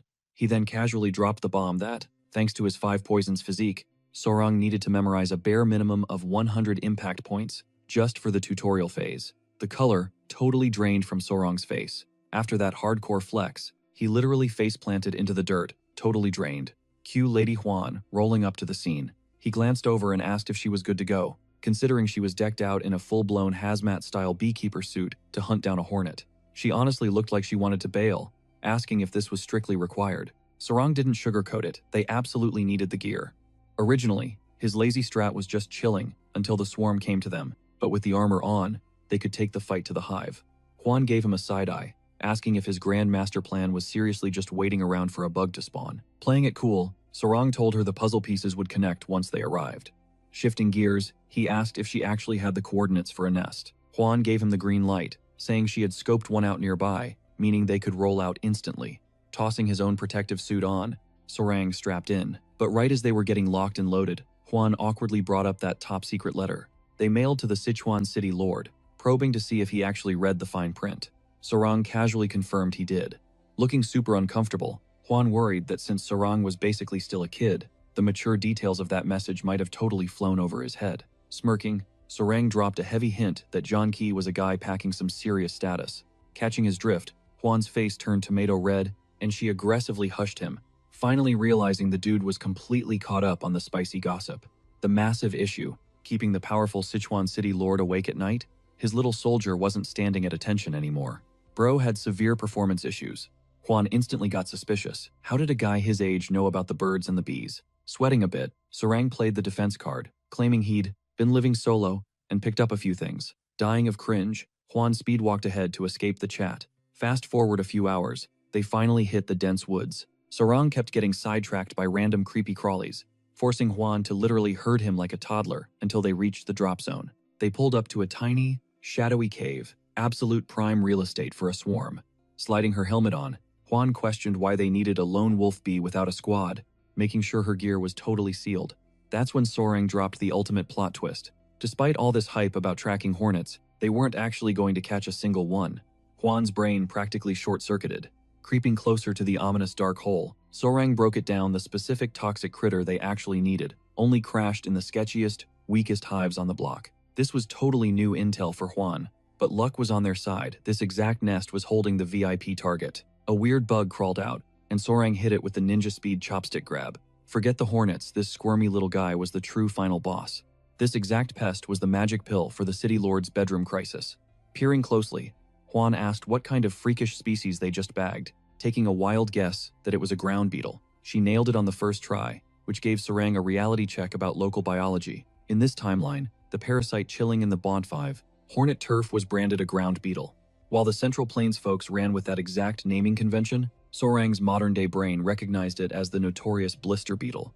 Juan raised an eyebrow, asking if it was standard protocol for these beetles to just roommate with deadly hornets.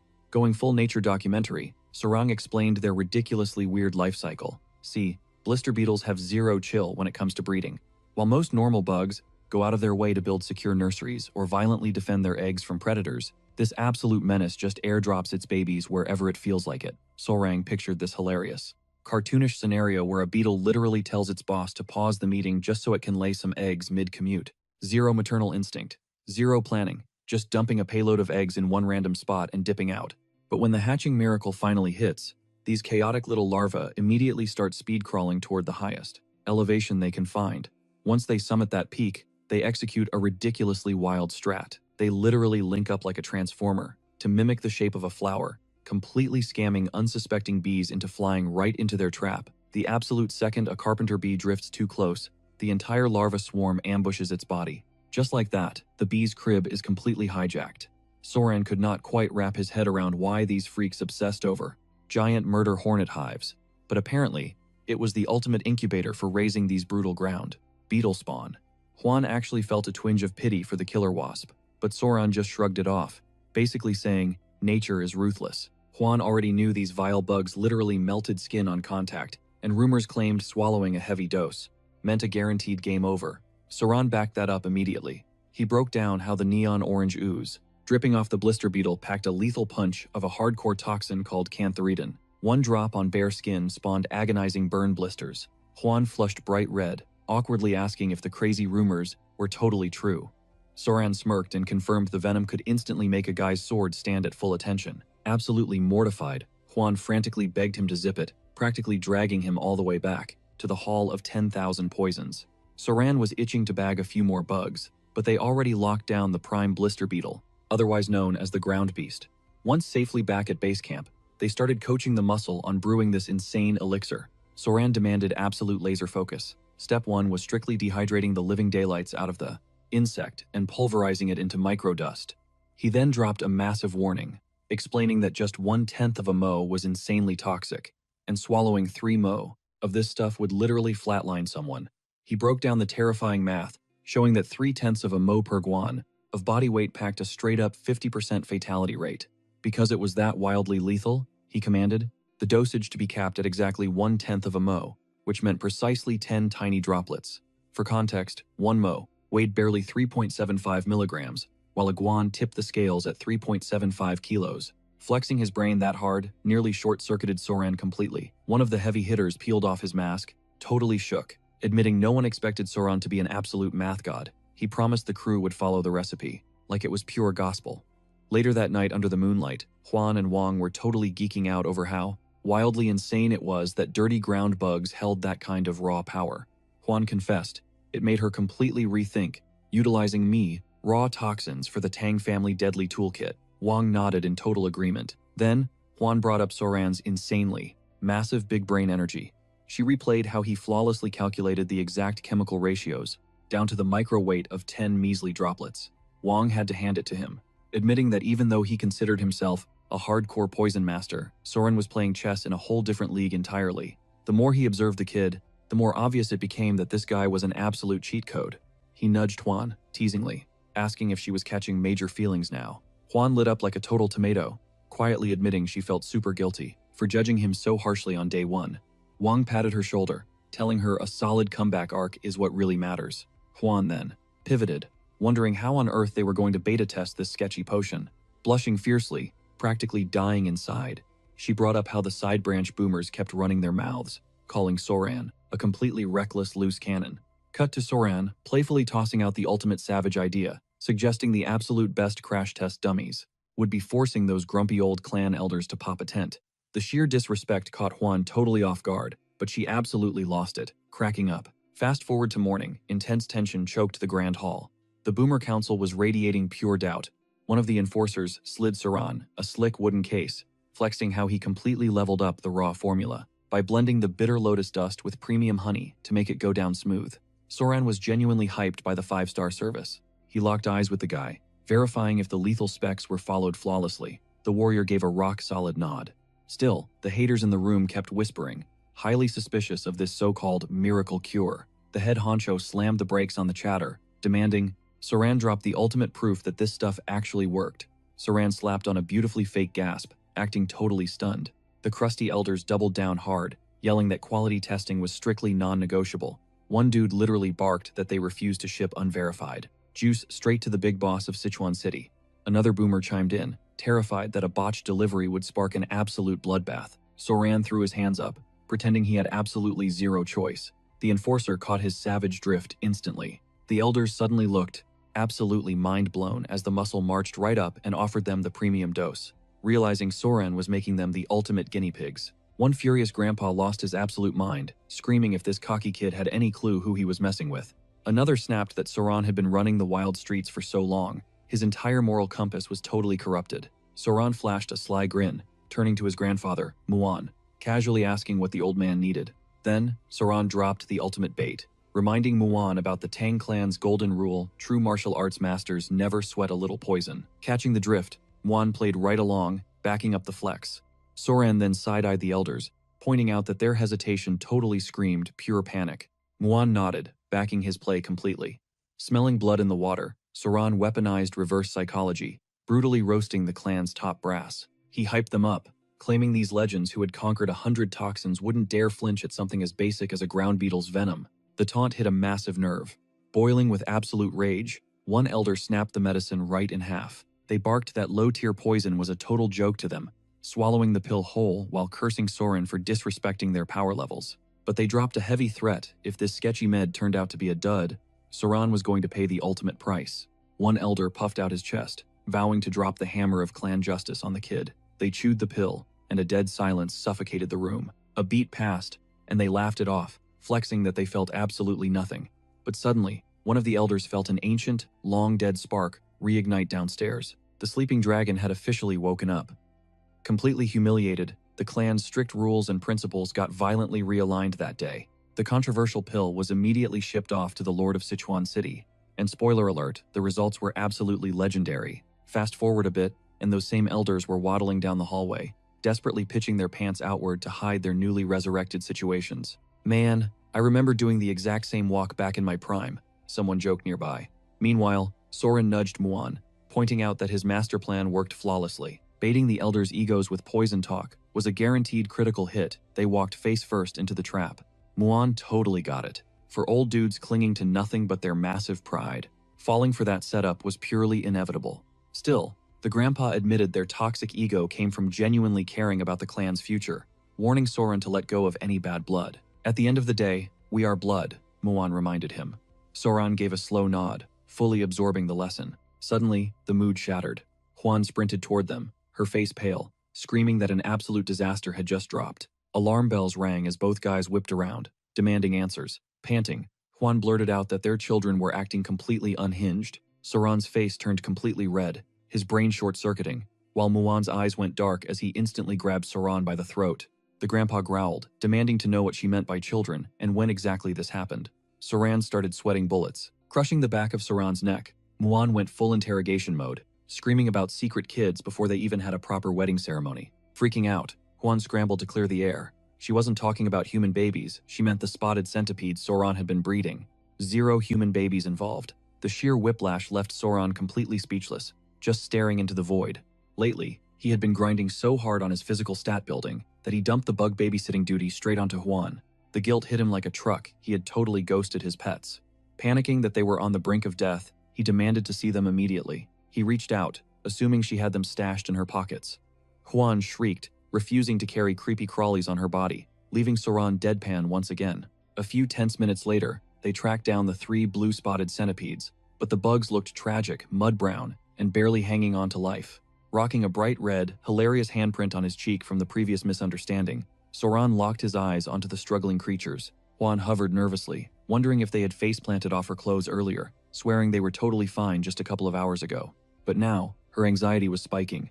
Their shells looked terrifyingly ashy, and she was terrified some deadly sickness was wiping them out. Taking a deep breath, Soran stepped in to calm her down, dropping some nature lore. The bugs weren't dying, they were molting. He broke down the science. Hard-shelled beasts like these little guys literally have to rip out of their old armor to level up, and that was exactly what was going down. Juan leaned in, asking if the shedding phase had already kicked off. Soran shook his head, predicting the transformation was about to hit any second. Right on cue, one of the tiny terrors started twitching violently before its sleek new head burst through the old crust. The squad just stood there, completely hyped. It was an absolute cinematic masterpiece watching the other two centipedes sync up and start shredding their old exoskeletons. They peeled out of their dusty shells flawlessly, stepping into the light. Juan's jaw dropped as she realized these bugs had basically doubled in size. She turned to Soran, asking what he had named his leveled-up pets. Reality hit him. He hadn't even bothered thinking of names yet. His clueless, intensely thinking face was pure comedy gold. But the actual names he pitched, number 1, number 2, and number 3. Juan immediately vetoed the garbage names, refusing to accept such disrespect. She dropped a major lore bomb. Mythical spotted centipedes were destined to evolve into actual dragons. Once they hit the 1,000-year survival mark, they demanded names dripping with ultimate dragon energy. Soran just scoffed. He mercilessly shut down the fantasy, claiming there was zero chance a creepy ground bug was turning into a legendary dragon, even if it survived a millennium. But Muan slid into the chat with a knowing smirk, confirming the myth. A 1,000-year-old spotted centipede was, straight up, recognized as a dragon. Connecting the dots, Soran realized the old man was the one feeding Juan these epic legends. Wiping the smirk off his face, he finally locked in, brainstorming names truly worthy of future beasts. He locked in the names Nova, Mira, and Grace. Nova hit different, symbolizing a completely fresh start, while Mira gave off that sweet fragrance vibe. Grace, pure elegance and gentle energy. Juan absolutely obsessed over the names, totally cool with his choices since, traditionally, the dad holds the naming rights anyway. Just like that, our little speckled centipede squad officially got their identities. Fast forward 24 hours, and they were already clinging right back onto Soran. His skin still carried this weird, damp chill, but he could flex and move fine, even if it felt super glitchy. Plus, the centipedes had definitely packed on some serious weight. We are talking a massive glow-up, stretching from thick little sausages to the full length of his forearm. His regular hugs were getting way too cramped for them, so they just spiraled perfectly around his arms and waist, chilling hard while he laid back and snuggled up with his creepy cute crew. Suddenly, a conversation drifted over. Two random dudes were walking right by his spot. One guy, flexing a totally stuffed bag of coin, laughed about how extra the Tang clan always acted. They hyped each other up to hit the local red light district, joking about how ridiculously easy this cash grab was. Soran's ears instantly perked up, totally hooked by their shady little chat. Cut to the main pavilion. Chelson walked in, dropping massive news. That wild medicine they shipped to the Sichuan City Lord? An absolute game changer. The Lord practically flooded them with praise, backing it up with a ridiculously heavy reward. Soran and Juan instantly lit up, hearing the massive win. Chelson beamed, flexing pure pride over scoring such massive perks right after locking Soran in as his son-in-law. Our boy really pulled off a legendary feat. Soran just played it cool, genuinely hyped that he actually carried the team. Riding that high, Chelson suddenly offered him a straight-up magical elixir. Chelson knew framing it as a strict payout would make the humble dude decline, but he also knew his grandpa always hyped up elixirs for boosting raw internal energy. Juan immediately chimed in, demanding the specs on this potion. Chelson downplayed it hard, brushing it off as nothing too crazy, just some basic golden queen bee honey. To Soran, that sounded like off-the-shelf grocery syrup, but knowing how wildly important raw energy was, for leveling up into a true martial arts boss, he wasn't about to pass it up. He opened his mouth to drop a massive thank you to his father-in-law, but Juan instantly cut him off. She locked eyes with her dad, calling him out right there. If he was dropping loot for Soran, why was he cheaping out with just honey? Chelson physically sweat, seeing Juan snap into full savage mode. She ruthlessly argued that Soran's mega carry was no joke. Even if this golden queen bee packed mid-tier venom stats, its honey was literally bottom-barrel trash loot in the elixir world. She went hard, telling Chelson to stop acting so broke and drop a tier 1 reward for a literal city-saving achievement, leaving her dad utterly roasted. She scolded him like a kid, demanding he hand over an ultra-rare drop that grants a full year of internal energy, not some flimsy 2-month booster shot. Chelson let out a heavy sigh, defending his loot by saying it was still officially an elixir and wildly annoying to farm. Juan's rage meter only spiked higher, clapping back that, matched against Soran's epic clutch, this supposed prize was an absolute joke. Chelson was sweating bullets, totally cornered. Breaking the tension, Soran asked for the lore on this golden queen bee. Chelson explained it was a mid-level toxic beast that occasionally spawned deep in the jungle, roughly the size of a small dog. Rumor had it, chugging its honey, power leveled your internal energy by a solid 2 months of hardcore grinding. Visualizing a literal dog-sized mutant bee, Soran felt this insane rush of pure thrill mixed with hilarious shock. Juan, however, was still fuming, completely ready to throw hands for her man. Backpedaling fast, Chelson swore he wasn't nerfing the kid's achievements. He legit thought Soran would be hyped to see the legendary Golden Queen Bee in the flesh. That instantly flipped a switch in Soran's brain, hyping him up as he asked if his father-in-law was deadass sending him on a quest to face the beast. Up close and personal. Boom. That was exactly Chelson's master plan. Deep down, Soran took that as a VIP pass to go farm the honey himself. He used to pull crazy stunts exactly like this back in his YouTuber days, so his adrenaline was absolutely peaking. As they rolled out toward the gate, Soran casually bragged that he was pretty much a certified bee whisperer. Chelson just smirked, already knowing the kid would eat this quest up. Soran pressed for the bee's visual stats. Chelson deadpanned, saying it just looks like a giant freaking bee. Juan just facepalmed with a heavy sigh.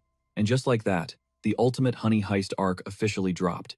Chelson had hooked them up with premium, insider intel, so they figured this spawn point would be totally empty. Plot twist. The second they arrived, they walked straight into a massive turf war between two rival clans. Turns out, both factions got scammed into buying the exact same coordinates. One of the squads yelled out, asking if the rat who sold them the map had super trashy hair and a giant mole.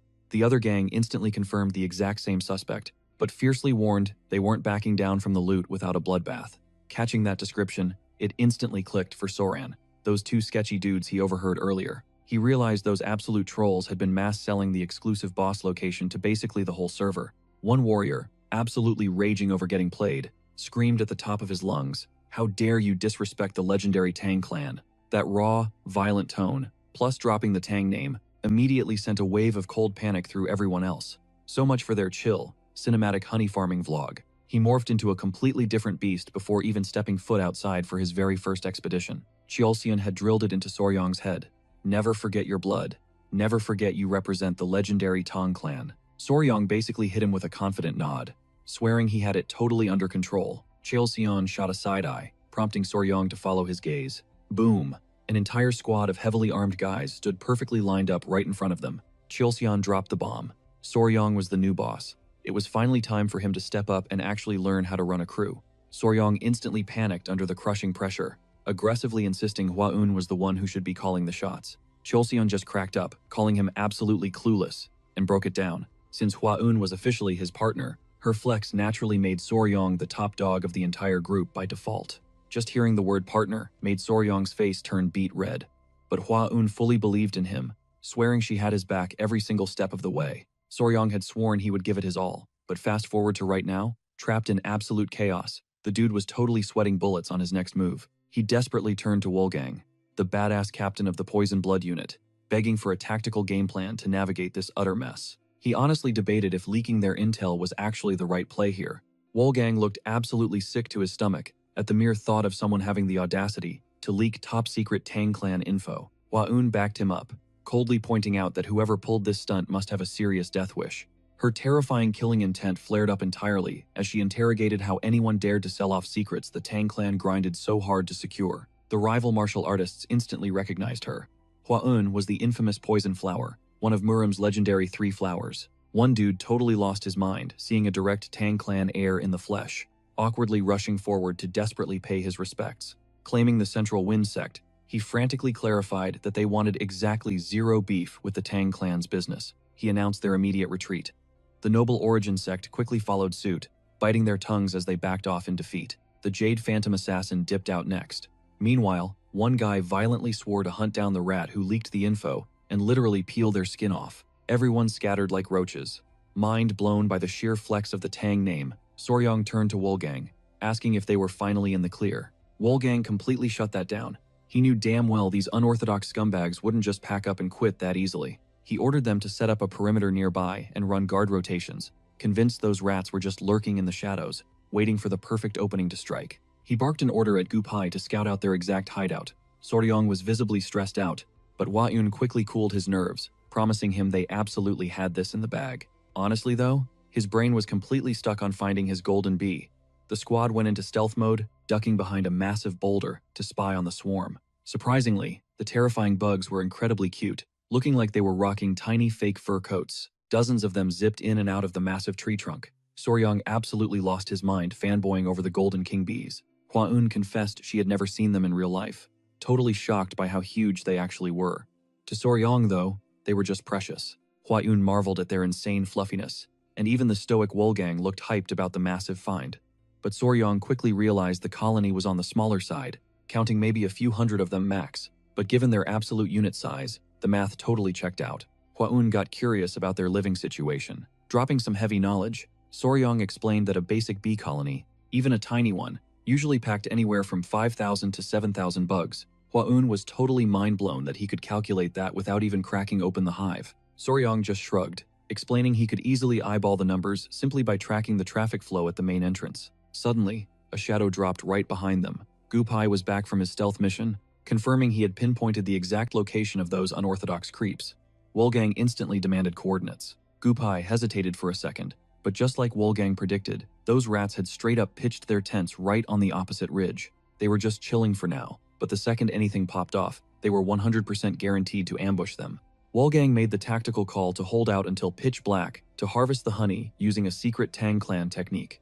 Intrigued, Soryong asked for the blueprints of this plan. Wolgang laid it out. They would torch mugwort leaves to create a massive smokescreen, completely sedating the swarm so they could safely secure the bag of honey. Soryong was hyped, calling it a genius strat. But Gu Pai totally burst their bubble, stressing that the wind was blowing dead straight at their faces, which basically threw a massive wrench in the operation. Soryong's brain went into overdrive, instantly cooking up a counterplay. Gu Pai raised an eyebrow, questioning if it was actually a big brain move. Soryong confidently explained that the headwind was actually a massive buff. It completely masked their human scent. Riding that adrenaline high, he decided to pull a quick solo stealth run straight to the hive. He was literally already sprinting when Hua Yun violently yanked him back by the collar of his shirt, screaming at him that it was pure suicide, considering the golden queen bee was officially classed as a terrifying mid-tier venomous beast. But Soryong was an absolute fiend right now. He practically begged, swearing he just wanted to poke it exactly one time and bounce. But right as he was wrestling like a madman to break her iron grip, a stray rock got kicked loose, aggressively rolling directly into the hive. In a fraction of a second, their blood ran cold. They instantly knew they just totally screwed up. The whole hive just absolutely erupted. Hwan snatched Soran up, and they bolted out of there like lightning. Afterward, they got chewed out hard for pulling such a reckless stunt. By the time night fell, Soran was still racking his brain for a backup plan. If they just sparked a fire against the wind, they'd end up boxed in between those sketchy, unorthodox factions and the murder hive. This golden queen bee? Total anomaly. Nothing like the bugs he was used to. These monsters could literally feel footsteps shaking the dirt from over 30 kilometers away, which is a massive flex even regular ground bees can't pull off. Juan eventually tracked him down, mentioning the kids just finished stuffing their faces and were itching to wander around, so she tagged along with them. Soran gave her a quick thanks, tossing the little guys a warning to stay out of trouble. Juan suddenly plopped down right next to him, totally throwing him off balance. She asked if he'd figured anything out yet, but he just mumbled about needing more time to study the swarm. She apologized for breathing down his neck, telling him to chill out and take all the time he needed without stressing. Ironically, her pep talk only dialed his anxiety up to an 11. But right then, she spotted a pack of monkeys throwing a massive fit across from the ancient tree. They were going absolutely feral. Suddenly, Soren grabbed her attention, asking if she caught that random sweet scent. Juan sniffed the air, and it instantly clicked for Soran it had to be pheromones. Panic hit him, and he yelled that they needed to dip immediately because those bees were gearing up for a bloodbath. Without hesitating, Juan snatched him up, launching herself into the air to get as much distance from that death trap as possible. She kept Soran dangled by his armpits as they watched an absolute nightmare flood right out of the nest. The swarm locked onto the fallen monkey, absolutely shredding the carcass to pieces. Seeing that raw carnage was a massive reality check for both of them. Mind blown, Juan had to know how Soran managed to predict the Golden Queen's strike, way before anyone even heard a single buzz. He pointed out the smell as the dead giveaway. Taking a second whiff, Juan finally picked up on this faint, floral magnolia vibe. Soran was honestly shook that her senses were sharp enough to isolate those specific pheromones. When he asked if she recognized that exact scent earlier, she nodded, confirming the whole magnolia thing. Hitting that eureka moment, Soran burst into full-blown maniac laughter, completely oblivious to the fact that his hands were resting on her shoulders, which definitely made Juan's face turn bright red. Flashing a ridiculously villainous grin, Soren announced he just cooked up the ultimate master plan to wipe out those unorthodox goons hunting their golden bees. Cutting away to the enemy camp, dudes from all these random rival clans were just chilling around a massive bonfire, acting completely unbothered. They were downing booze, shoving meat into their faces, when one guy suddenly brought up the Tang clan, wondering when they'd finally show up to snatch the honey. Another guy scoffed, saying it was a total coin toss. Just 3 days ago, the Tang squad was making noise everywhere, but now, pure radio silence. Someone threw out a theory that they were probably about to make their move, while another dude just shrugged, basically hinting that chaos could drop at any second. Then, one skeptic in the back started questioning if these hives were even worth all this hype. Getting instantly triggered, another guy roasted him, asking if he'd been living under a literal rock his whole life. He broke it down for him. Candles crafted from golden beeswax aren't just fancy, they are top-tier luxury items used strictly by the imperial family.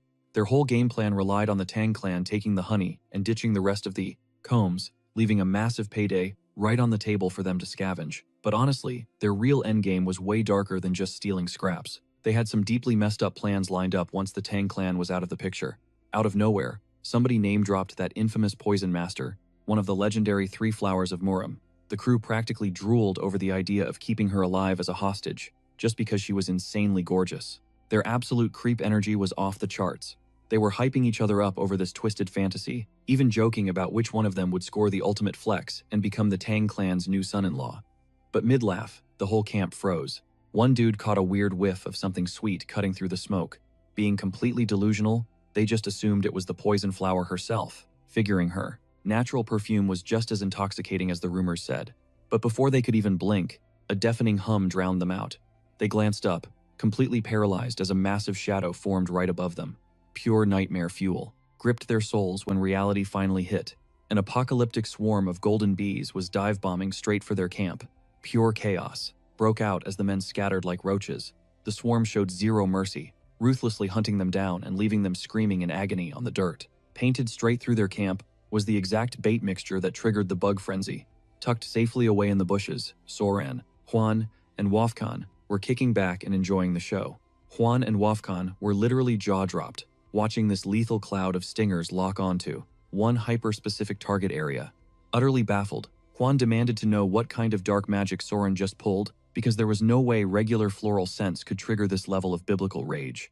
Smirking, Soran flexed that he basically hit the ultimate aggro button, using the oldest trick in the book. Still trying to process it, Juan pointed out that all he did was mash up some random flowers and fruit, splashing the juice everywhere like a chaotic bartender. Soran laid down the facts, explaining that this specific scent was basically a kill order. He broke down the science, detailing how pheromones act as invisible chemical triggers. Think of it as nature's group chat for bugs, especially for hive-mind insects like ants and wasps, who literally depend on these chemical signals to survive. The specific pheromone Soran just dropped was the exact same trigger that killer bees unleash to signal a full-blown attack: isoamyl acetate.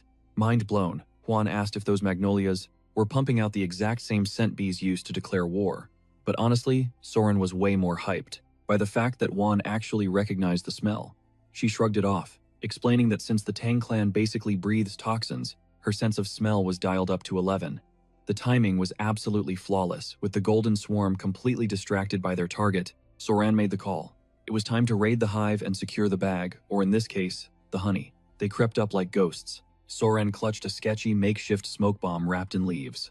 Wolfgang instantly threw out a warning, stepping up to take the front line because of the insane risk. Stepping inside, their jaws practically hit the floor at the sheer scale of the colony. It was ridiculously massive. The giant honeycombs dangled from the ceiling like a massive, dripping golden chandelier, giving off some serious final boss room energy. By some miracle, the swarm had completely ditched the base, leaving the door wide open for Soran, Juan, and Wolfgang to sneak in. But Soran's eyes narrowed. Something was totally off. There was not a single drop of honey. Tripping out over this, Wolfgang scanned the glowing cells and confirmed the harsh truth.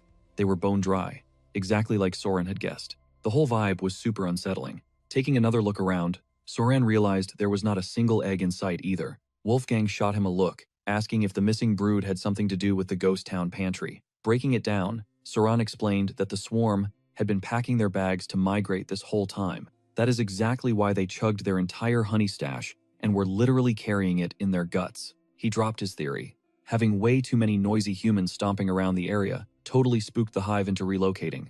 Backing him up, Juan pointed out that when a colony hits the road, the queen straight up cancels egg production, since nobody is around to babysit the larvae. But right at that moment, Soran's gaze snapped to a dark, suspicious corner of the chamber. He caught a glimpse of an insanely thick, oversized stinger poking out. Whipping his head toward Wolfgang, he deadpan asked how long the guy could spam his movement abilities without passing out. Wolfgang did the math and figured he could probably sprint for a solid 12 hours if he paced himself. Soran just hit him with absolute silence, which instantly sent Wolfgang's anxiety through the roof. Out of nowhere, Kupai crashed the scene, screaming a massive red alert. The Golden Death Squad was pulling up, and he begged Soran to dip right that second. No hesitation, they instantly broke into a dead sprint. Wolfgang yelled at Soran to drop everything and just get out of the danger zone, sweating bullets. Juan literally snatched his collar, dragging him forward to pick up the pace. Kupai was losing his mind, screaming at the top of his lungs to bail. Right freaking now, the tension was absolutely suffocating. Fast forward a bit, and by some insane stroke of luck, they actually made it out alive. Juan let out a massive sigh of relief, thanking the heavens they beat the swarm. But just as she opened her mouth to celebrate their survival, her eyes locked onto a weird bulge in Soran's jacket. Catching her stare, the dude smoothly unzipped his coat to flex his secret loot. Poking out was the twitchy little head of a massive insect.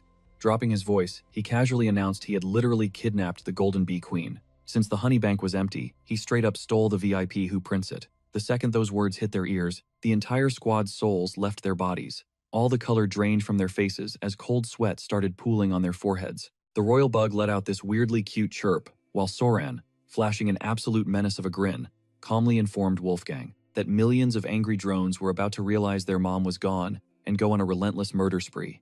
Yet, zero panic from our boy. He actually looked hyped, gently petting the abducted queen like a Bond villain before casually telling them to run for their lives. And just like that, the most chaotic, high-stakes marathon began. Wolfgang hoisted Soran onto his back like a backpack, and they blitzed out of there at supersonic speeds.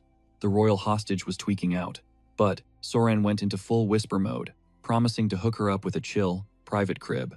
Fast forward a few brutal days, into this insane death race for some sweet nectar. The crew was literally burning their engines out, pushing way past their physical limits, running on zero sleep and spamming every single movement technique in their arsenal. By the time they finally crashed at their safe zone, they were hacking up their lungs, completely drained. Half the roster from the Dan and Blood unit had already dropped out of the lobby. Huffing and puffing, Soran swore to himself he would demand a tutorial on movement arts the second they got home. Suddenly, mid-sprint, one of the fighters wiped out hard, and someone yelled out that they had just lost another man. The poor dude eating dirt was Gangurin from the Dan and Blood unit. Bro looked like an absolute zombie on the floor, massive dark bags under his eyes, drooling and dripping snot everywhere. Soran looked just as cooked, but he clung to this one shred of hope. Put enough miles between the kidnapped queen and her hive, and the swarm's tracking radar would completely jam. Wolfgang's mental health was hitting rock bottom, desperately asking if they were actually going to survive this. Soran totally dodged the question. Cut to 3 days later, another exhausted fighter face-planted into the mud, violently apologizing for capping out. Honestly, Soran was starting to seriously stress over Wolfgang, and so was Juan. He made the executive call right then and there. The giant bug was going to be Soran's personal ride, even though the kid instantly protested, insisting he could totally sprint on his own. Even while looking completely drained and running on 1% battery, the exhausted boy shyly swore he could keep up with the squad. Tang clan members, we do not do quitting. That was the vibe. Cut to the massive gates of the Tang estate. 2 sentries on duty catch movement in the shadows. Wait, is that the young lady? Qiuhua and Soran, literally using each other as crutches. They stumble forward, looking completely wrecked, leaving the guards absolutely speechless. Panic mode activated. They immediately sound the alarm for the main family. Hearing the absolute chaos, Juan and Chelson sprint outside. Their jaws drop to the floor. The duo looks like they just survived a war zone. Hua is literally running on fumes. Chelson gently pulls her into his lap, channeling healing energy while glaring daggers at Soran. "What did you do?" he barks. Soran throws his hands up in a chill motion. He explains that Hua's energy core is just drained from spamming high-speed movement arts for 10 straight days with 0 breaks. But there is absolutely 0 time for a debrief. He frantically tells the crew they need to sprint to the training grounds, like, right now. Juan is looking at him like he is crazy. until Soren pulls a literal queen bee out of his jacket. He drops the bomb. The rest of the swarm is right behind them. Target destination? The ancient tree in the courtyard. Everyone is frozen in pure shock. Well, everyone except Hwan. The old man is actually cracking up at Soren's wild antics. Chelsen's brain is short-circuiting. He sent this kid to fetch some honey, and he brought back the whole freaking monarch. Hwan slaps a heavy hand on Soren's shoulder. Say less. We are moving out. Without warning, Hwan snatches Soren up and launches into the sky. Soren lets out a terrified shriek. The elder is blasting forward at insane speeds, but Soren keeps screaming his lungs out. The elder yells over the wind, asking what his deal is. Soren points frantically. The swarm is inbound. Hwan spots the massive black cloud of insects and asks, Wait, you brought the entire squad? The ancient tree is finally in sight. Time to hit the gas. Soren's fragile body is practically tearing apart from the G-force, but Hwan's iron grip keeps him from turning into roadkill. Touchdown. They hit the dirt in front of the ancient tree. Soren steps up, presenting the massive trunk to the Golden Queen. Welcome to your new luxury estate, he tells her. He gently releases her into the air. Pretty sick setup, right? The queen gives a low, vibrating buzz. It is almost like she is nodding. She circles the bark, doing a full inspection before giving Soren this super hyped look. Like, okay human, you cooked. Soren silently prays she is actually vibing with it. Hwan taps his shoulder. Time to bounce. The rest of the Air Force is making their final approach. The entire clan watches in awe as a massive shadow covers the sky. The swarm is here. The Golden Queen lets out a piercing command. Hearing their boss, thousands of bees dive bomb straight into the ancient tree. Hwan just shakes his head, mind totally blown. In all his decades alive, he has never witnessed a flex quite like this. Boom. Mission passed. The Golden Queen has officially been secured. Fast forward a bit. Picture this. Giant, dog-sized killer bees casually sipping on sugar water like it is an iced latte. They are completely drained, chugging the sweet stuff to recharge their stamina. Hey, you know what they say, the fastest way to anyone's heart is through their stomach. Free food equals instant friendship. And thankfully, this universe actually has its own version of refined sugar, so the bribery worked flawlessly. Soren is crossing his fingers that this all-you-can-drink buffet stops them from stinging the clan to death. Best case scenario, these terrifying bugs finally accept him as their supreme boss. Out of nowhere, Soren slaps his forehead. He forgot something huge. Chelsen and Hwan side-eye him hard, bracing for the worst. Now what? Sweating bullets. Soren stammers. Where is Hua? Chelsen looks ready to throw hands. Seriously? You are just now checking on the girl? He snaps back that he already sent her to the matriarch's quarters to get some much-needed sleep. Then, Chelsen squints at him. Did they seriously use high-tier movement arts all the way from the Death Forest to the estate, with a massive swarm riding their coattails? Soren gives a highly guilty nod and mumbles an apology. He admits they were surviving on a pathetic 4 hours of sleep a night, spending the rest of the time purely sprinting. That is when a light bulb goes off in Hwan's head. Wait a minute, where on earth is the Danhonde squad? Soren averts his eyes, sweating like a sinner in church. He awkwardly confesses that the elite guards kind of passed out somewhere along the highway. I will go drag them back later, promise. Spoiler alert, the heavy hitters of the Danhonde did eventually make it back in one piece to their families. Cut to Hua's bedroom. The young lady is finally conscious and actually has the strength to sit upright. Soren is right there, chilling by her bed. Hua makes a disgusted face, bringing up the fact that those terrifying golden bugs are back to full HP. Soren smirks. He tells her the bees are currently busy harvesting nectar from the Tang clan's legendary poison mountain. Surprisingly, Hua finds that mental image kind of cute. But then, bam! The door flies open. Gupe bursts into the room, gasping for air and screaming Soren's name. It is a code red. He needs to get outside immediately. The golden swarm is acting completely unhinged, tearing the place apart like they lost something valuable. Soren and Hua instantly dash out to assess the damage. Total chaos. Massive insects are swarming every inch of the yard, but the second they spot Soren, they lock on like heat-seeking missiles and tackle him. They grab onto his clothes with zero hesitation. Soren is flailing, totally bewildered. The bugs pull so hard they literally hoist him into the air. Hua is dead silent, watching Soren levitate. He is being carried off by a cloud of bees, legs locked straight, and arms stuck out in a perfect, rigid T-pose. It is genuinely the most hilarious, absurd thing you could ever witness. Finally, the buggy Uber drops him off. Dusting himself off, Soren demands to know why they are freaking out around the hive. His spidey senses are tingling. Something is definitely off. The giant bees just nudge him gently in the back. They are basically shoving him toward the entrance, practically begging him to step inside and see for himself. He noticed the hive was already coming together, with the swarm grinding hard to stash that honey. Then, the VIP rolls up the queen bee herself. Soren just casually holds out his hands. He asks if she wants an upsy-daisy, but boom, total lockdown. The swarm swarms him, pinning his limbs so he literally cannot budge. One cheeky little guy even pinches his face. He stares at the queen. Gotta hand it to her. She is giving total elegant, majestic vibes. Props to the artist for that top-tier character design. But then, she closes her eyes and zooms straight for his face. Panic mode activated. Before he can even dodge, she plants a massive kiss right on his lips and shoves something inside his mouth. Pure reflex takes over, and he gulps it down. Instantly, his buggy bodyguards back off and let him go. The queen finally pulls back. Soran's face is burning up, turning completely cherry red. Absolutely mortified, he screams at this literal insect that she just stole his first kiss. Like, what on earth was her problem? But then, the glitch happens. He drops to the dirt, clutching his head as mind-numbing agony just fries his brain. What in the world did she just force-feed him? Looking up, the queen is just hovering there, looking mad, mysterious. These giant mutant bees just watch him writhe in the dirt like a glitching NPC. A blazing red aura erupts around his body, radiating pure, scorching heat. It is not just pain, it is this insane, skin-crawling itch from the inside out. The heat is suffocating, making him drool and grind his teeth while sweat absolutely drenches his clothes. His heart is redlining, pumping like it is literally on fire. Fighting through the hellish pain, he reaches a trembling hand toward the queen, managing to choke out one last, desperate question about what she made him swallow. And boom, lights out. In the dark void of his mind, he hears his name. It is Juan, frantically asking her grandpa what is wrong. The old man strokes his beard, tapping into that veteran wisdom, and casually drops that Soran must have swallowed some crazy, overpowered elixir. Hearing that, Soran's consciousness completely dips again. Juan instantly channels her chi to stabilize him. Fast forward, and Juan is playing nurse, gently wiping his sweaty face with a warm towel. Looking like an absolute mess with bedhead, Soran blinks awake and asks where he spawned. She tells him he is safe in the clan's infirmary. Fixing his hair, she spills the tea. They saw him literally getting dragged away by those massive golden bees. She and her grandpa sprinted to the hive, found him completely knocked out, and carried him back. She asks if he remembers anything from the chaos. Soran just lets out this massive sigh and facepalms so hard.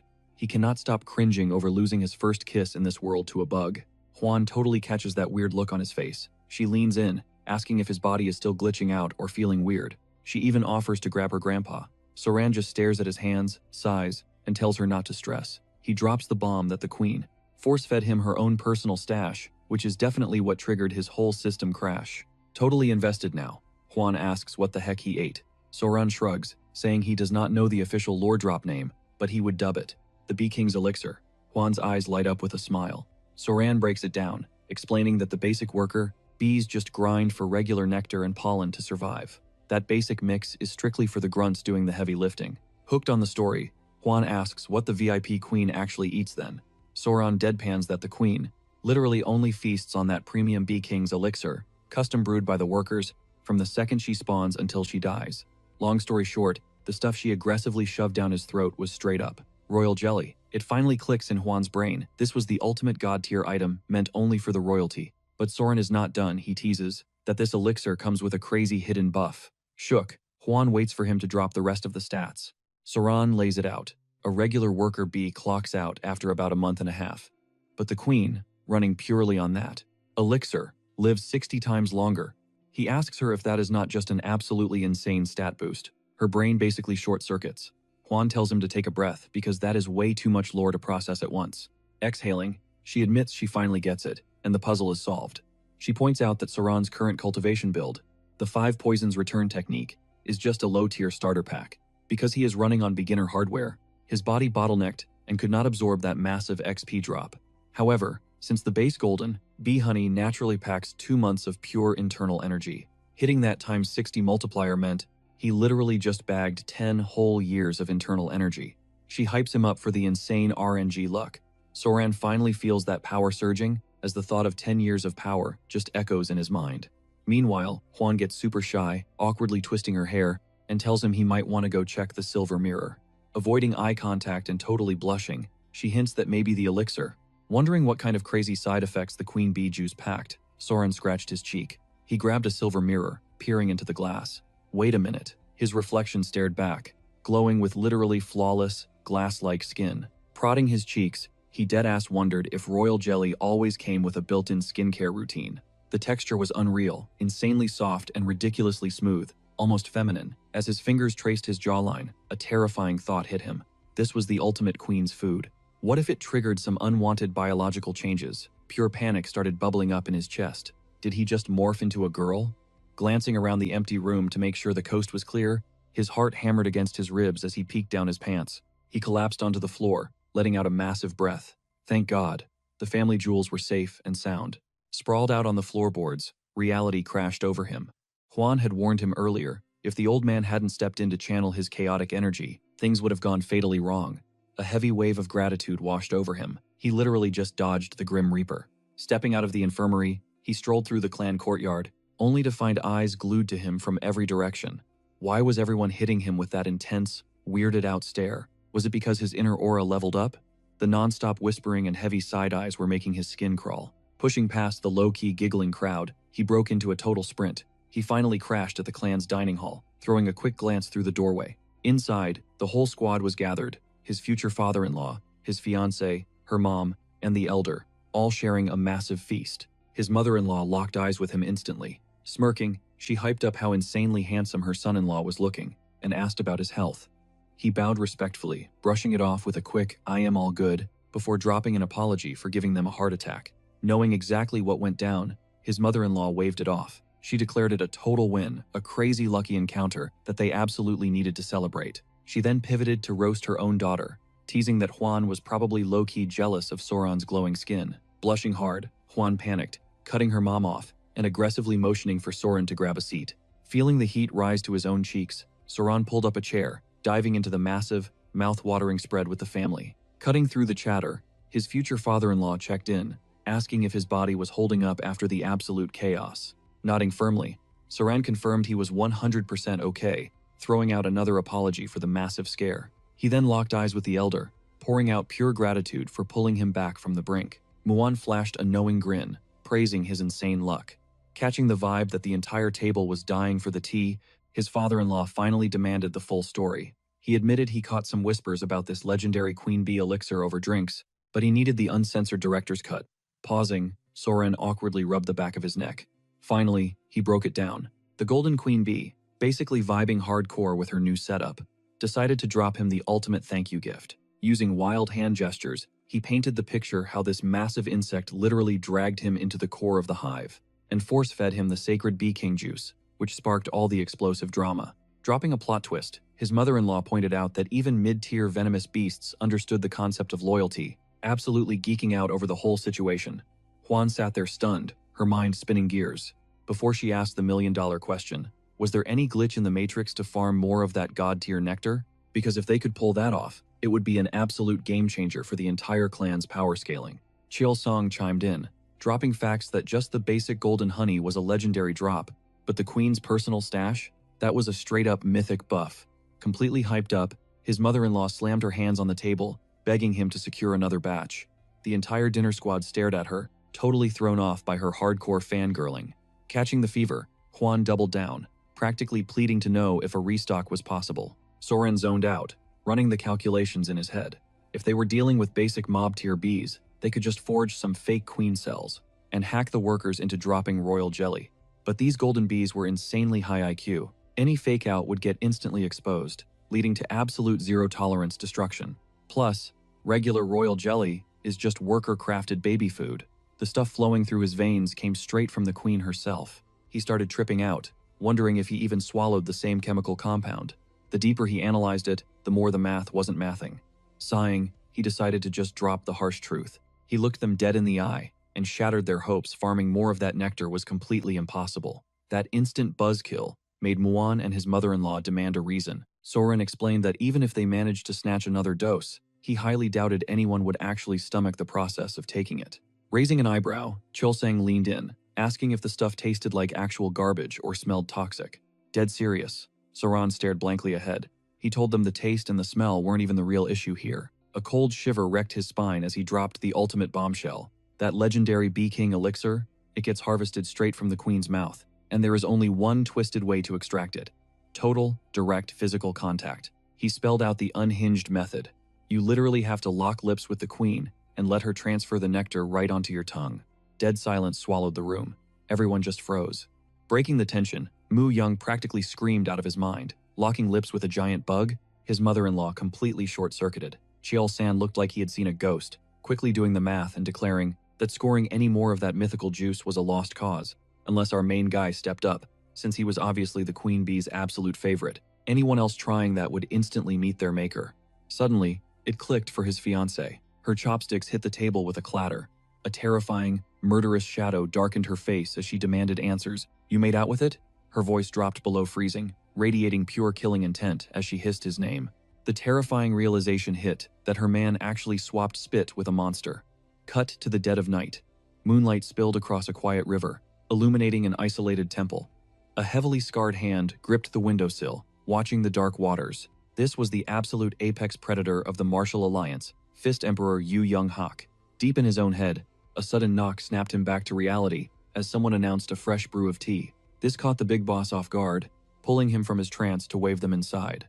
A stunning maid gracefully stepped in, presenting a steaming pot of Qishan white tea. That specific blend totally piqued the Emperor's interest. He took his seat, eyeing the delicate porcelain, noting out loud that this was the signature drink of his hometown. Pouring the golden liquid, the girl smoothly replied that she picked it on purpose, since it was a legendary local treasure.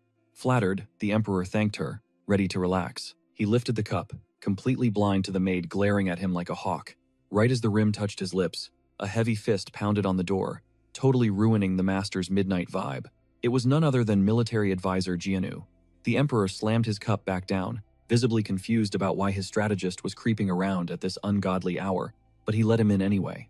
The long-haired advisor strode inside, bowing deep and tossing out a quick apology for crashing the tea party. This insanely gorgeous dude had sprinted over to deliver a critical, late-night dispatch directly from the Tang family. He knew the boss needed this intel right now.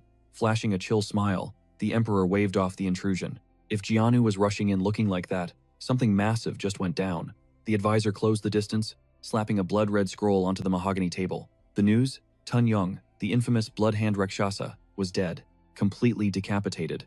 And worst of all, the Tang clan just bagged his top-tier, highly classified poison manual. The Emperor totally lost his mind. His fists clenched so hard, his entire body violently shook with pure rage.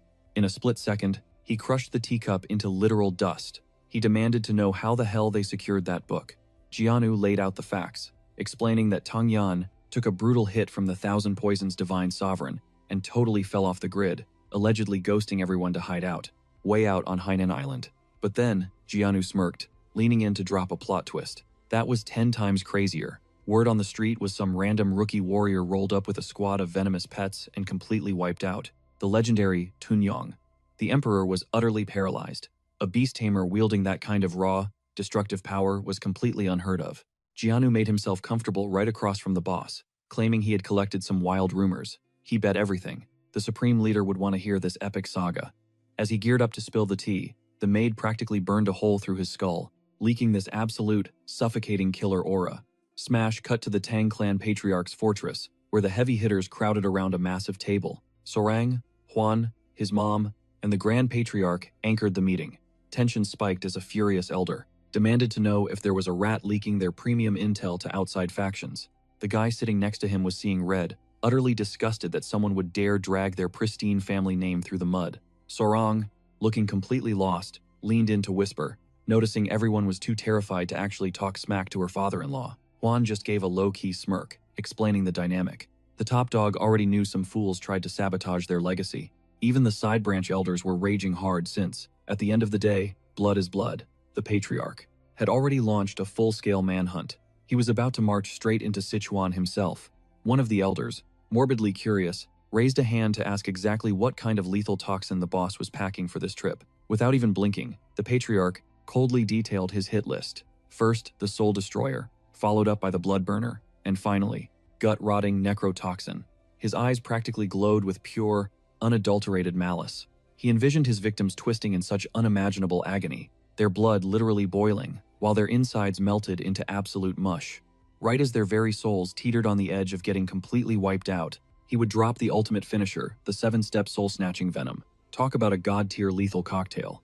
The Patriarch wasn't wasting a single second. He immediately barked an order at his right-hand guy to mobilize the Poison Annihilation Squad. A quick nod, and boom, the entire squad materialized right outside the temple. Just a menacing crew of masked, hooded reapers ready to ride out. The patriarch gave his son-in-law a firm look, telling him to stay frosty and promising a super quick return. Sorang hit him with a respectful bow, basically telling the old man to watch his six out there. The patriarch just chuckled, totally baffled, throwing back that his ops were the ones who needed to be sweating right now. Cholsang and his toxic hit squad rolled out to deliver some serious karma to those absolute punks. Watching them leave, Sorang pointed at the intimidating crew, asking if those guys were actually the infamous Poison Annihilation Squad. Dude had not spotted them a single time since crashing at the estate. Juan flashed this knowing smirk, totally confirming his guess, dropping the fact that their daily grind was insanely brutal. She casually explained their main gig was literally deleting people from existence, earning them the title of the Poison Annihilation Squad. Sorang stood there, low-key shook, mentally questioning if straight-up assassination actually counted as a regular hard job. Right while they were zoning out, a loud, fake cough snapped them back to reality. Enter the Tang clan elders. Sorang and Juan immediately dropped into respectful bows. The old geezers subtly probed if our boy had stumbled into some crazy OP power-up lately. Sorang gave a quick nod, but his brain was working overtime. He honestly had zero clue if these guys were secretly hunting for the Golden Queen Bee. Plot twist. Reality was completely different. The elders were actually sweating bullets, acting super sus because they came to beg for a favor. Piqued, Sorang told them to spill the tea. He straight up asked if maybe this whole favor thing was tied to the royal bees. The elders panicked even harder, aggressively denying it and acting like they wouldn't dream of snagging such rare loot. Now, Sorang was mega invested, while the elders were just cringing out of their minds. One of the old dudes shuffled right up to our guy, gesturing for him to lean in close. Dropping to a total whisper, the elder asked if Sorang still remembered that hyped-up underground beetle tonic. Since our boy literally crafted the stuff himself, he held all the copyright to it. Smirking like an absolute boss, Sorang whipped out the stamina potion and started casually juggling the bottles. He was honestly fitting into this ruthless clan perfectly right now. If these top-tier boomers backed him up on clan matters, he would happily be their plug for the goods. The elders busted out, laughing, swearing they would have his back unconditionally moving forward. Juan watched this shady deal go down, totally disappointed. Suddenly, the Grand Patriarch stepped out, catching the elders, cracking up like a bunch of high schoolers. Right as our MC was about to hand off the highly coveted beetle stash, the Grand Patriarch demanded to know what the massive joke was all about. The elders, absolutely panicked, launching into this super awkward dance to play it cool, claiming it was just some wholesome bonding time. Wildly enough, the bluff totally worked. The Grand Patriarch bought it hook, line, and sinker, assuming they had finally recognized Sorang's insane value to the clan. Juan was silently fuming, basically losing her faith in humanity. Right at that exact second, a scout slammed the doors open, screaming that things had gone horribly wrong. The vibe instantly shifted to pure suspense as the big boss demanded the sitrep. Gupai dropped the ultimate bomb. The Lord of Sichuan was literally at death's door. The second those words dropped, the entire room spiraled into utter chaos and sheer panic. Sorang quickly stepped up, asking if the guy had actually followed the dosage instructions, and Gupai swore up and down that he did. But here was the crazy kicker. After experiencing the insane buffs from the tonic, the Lord decided to bring in a brand new concubine and literally chugged more than double the safe limit Sorang had specifically warned him about. Cold sweat started dripping down our MC's face, just picturing the absolute train wreck of side effects. The Grand Patriarch let out a heavy sigh, stepping up to go handle the messy situation personally. With Sorang being the absolute last dude standing at the estate, the boss handed him the VIP quest of guarding all the women. Our guy saluted the departure, completely locking in for his guard duty. Once the boss dipped out, Sorang completely chilled out, assuming the base was entirely secure. Cut to several hours later, pitch black nightfall. Sorang and Juan were just vibing on a bench. She casually quizzed him on his progress with the dual origin of 10 Poisons art that he had been grinding lately. He just shrugged, admitting the learning curve was not nearly as brutal as it was on day one. He broke it down. If the 5 Poisons return technique felt like a massive wrecking ball rolling right through your veins, this new 10 Poisons art hit way different, basically acting like a perfectly tuned twin-cylinder engine revving up inside him. Hearing that, Juan immediately clocked that our boy must have completely built up a crazy immunity to basic street-level toxins. Plus, she dropped some exclusive lore. He could now blast his internal chi outward or straight up enchant his weapons with it. Sorang's jaw literally hit the floor. The hype was way too real. He was absolutely itching to test drive this new skill tree. They quickly set up a straw training dummy. Sorang locked in. He whipped out a dagger, shutting his eyes to lock in entirely. This insane, neon green aura started flaring up all around him. Step 1 was channeling his inner chi from left to right, then spinning both energy spheres in sync. Once that raw ki pumped through his veins, his eyes snapped open, and he launched the blade with absolutely terrifying force. The weapon flashed like a literal lightning bolt, shredding the straw dummy like paper. Sorang was totally hyped. His fiancée even gassed him up for perfectly infusing his ki. The glowing blade ended up buried deep inside the brickwork, landing right between two masked goons. They low-key panicked, thinking they were totally busted, and instantly prepped for a kill sequence. But after spotting the shredded dummy, they realized it was just a crazy coincidence. One of the guys was clutching a heavy scroll. It was the legendary Bloody Hand Poison Art Manual. Their heist was officially a wrap. Time to ghost the scene immediately, before things got way too messy. They were mentally roasting the Tang clan guards for leaving the training pavilion completely vulnerable. Total clowns. Thanks to that massive skill issue, escaping was about to be a total breeze. But then, a massive plot twist dropped. A weird pink mist started flooding the air, putting both intruders on high alert. It had this crazy sweet scent. They had zero clue where the scent was dropping from, but right above their heads, a massive queen bee was locking dead onto them. She instantly tagged them as hostiles. Out of nowhere, blood-curdling screams started echoing straight through the pouring rain. Sorang was totally shook, completely clueless about the chaos. Meanwhile, Huan instantly snapped her gaze toward the noise. She instantly caught movement lurking deep in the bushes. 3 dudes decked out in full shinobi gear. 2 were crouching in the shadows, while the third was totally exposed. The queen bee just ruthlessly dive-bombed the guy. He was hardcore tripping out, utterly baffled by a mutant bug camping the training sector. Sorang and Huan analyzed the wild scene. It took them exactly 2 seconds to realize these were enemy trespassers. Huan knew it was go time. Looking absolutely feral, she rushed the goons, screaming at Sorang to snipe them with an arrow. She dashed so insanely fast she literally left a dust trail. Sorang just threw his arms up to shield his totally stunned face. He had zero idea what her master plan was. Over in the bushes, the queen bee was literally chomping on a ninja's ear. The dude was actually bawling, screaming at his squad to peel this monster bug off his head. One ninja locked eyes with Sorang, saw Huan charging like a literal demon, and instantly called for a fallback. The bee just dug deeper into her victim. As the remaining 2 scattered into the tree line, Huan relentlessly hunted them down, screaming at them to freeze. Realizing these rats were actually trying to dip, she ground her teeth and pulled out a deadly combat whip. She cracked it against the dirt with monstrous power, triggering a massive shockwave. But the ninjas somehow vaulted out of the blast zone. Her eyes went wide. Totally shocked they managed to dodge that. Meanwhile, the guy getting mauled by the bee finally drew his blade. He blindly lunged straight at Huan. The giant bug was still clamped to his skull. Sorang completely lost his mind and started screaming, frantically warning Lady Huan to watch her back. Even while the bug was literally draining his skull, the ninja unleashed a desperate, massive strike. But Huan casually parried the hit with her whip like it was absolute child's play.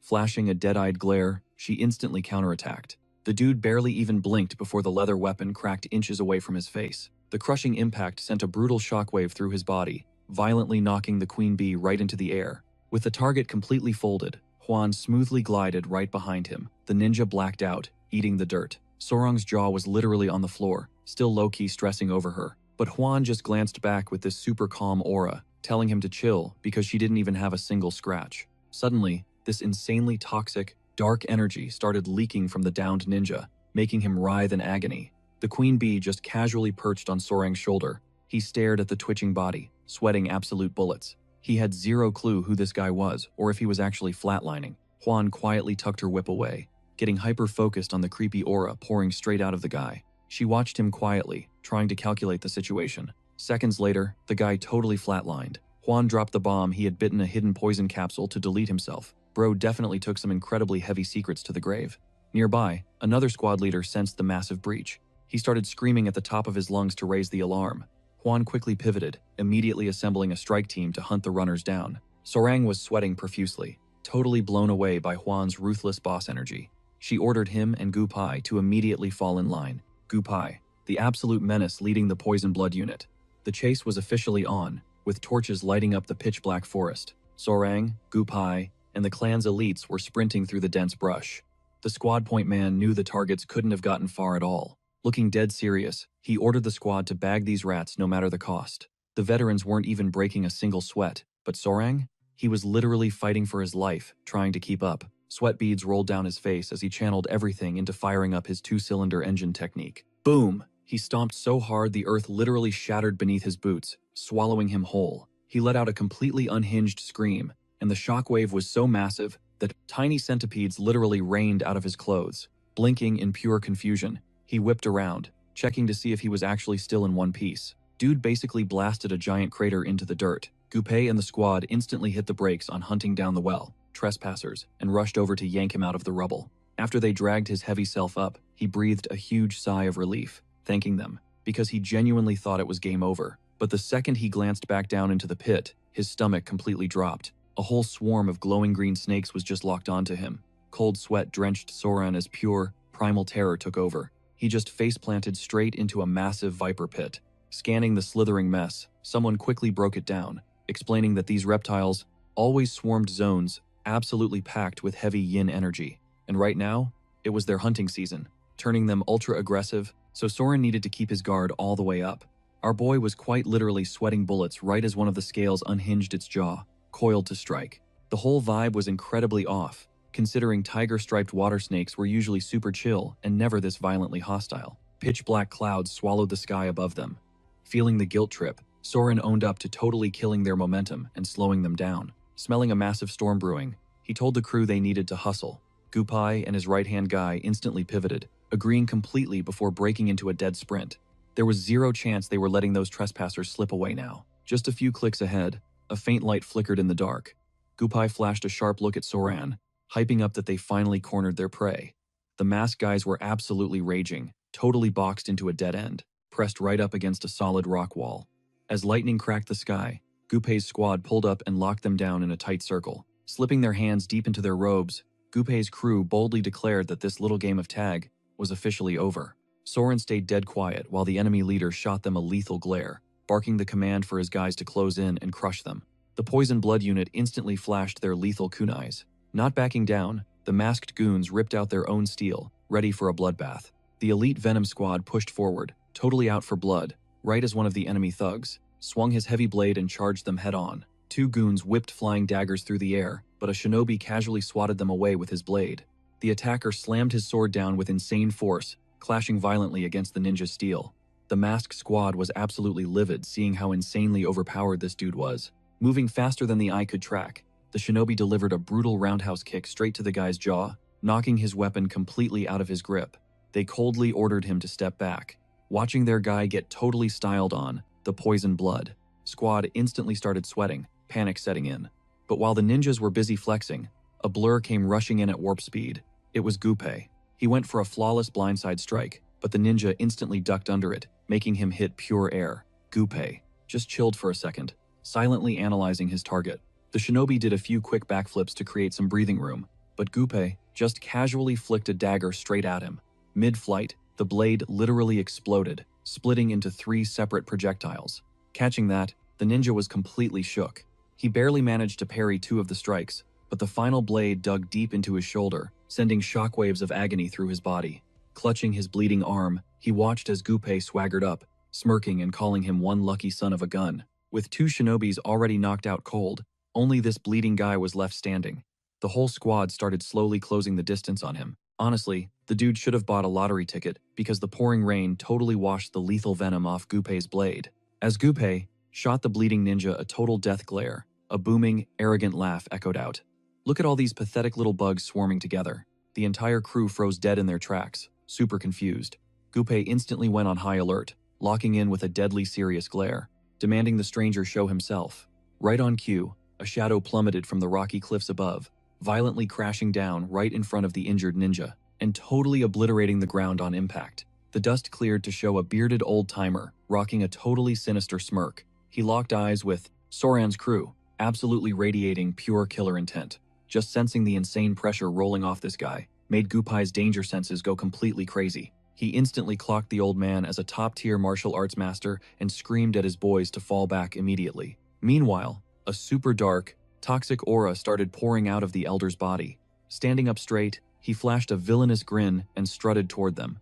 "Did you secure the package?" he demanded. Closing his eyes, the ninja reached into his robes and whipped out a hidden manuscript. "It is not the original text, but a verified duplicate made by the Tang clan," he reported. That instantly grabbed Soran's attention, absolutely shaking him to the core. His eyes went incredibly wide as a massive flashback hit him. The Grand Patriarch had explicitly warned him that this specific manual was something only truly twisted, wicked people would ever try to hunt down. Zoning in on the cover, It clicked. This was a direct copy of the forbidden text. His grandpa was secretly studying the last time he saw him.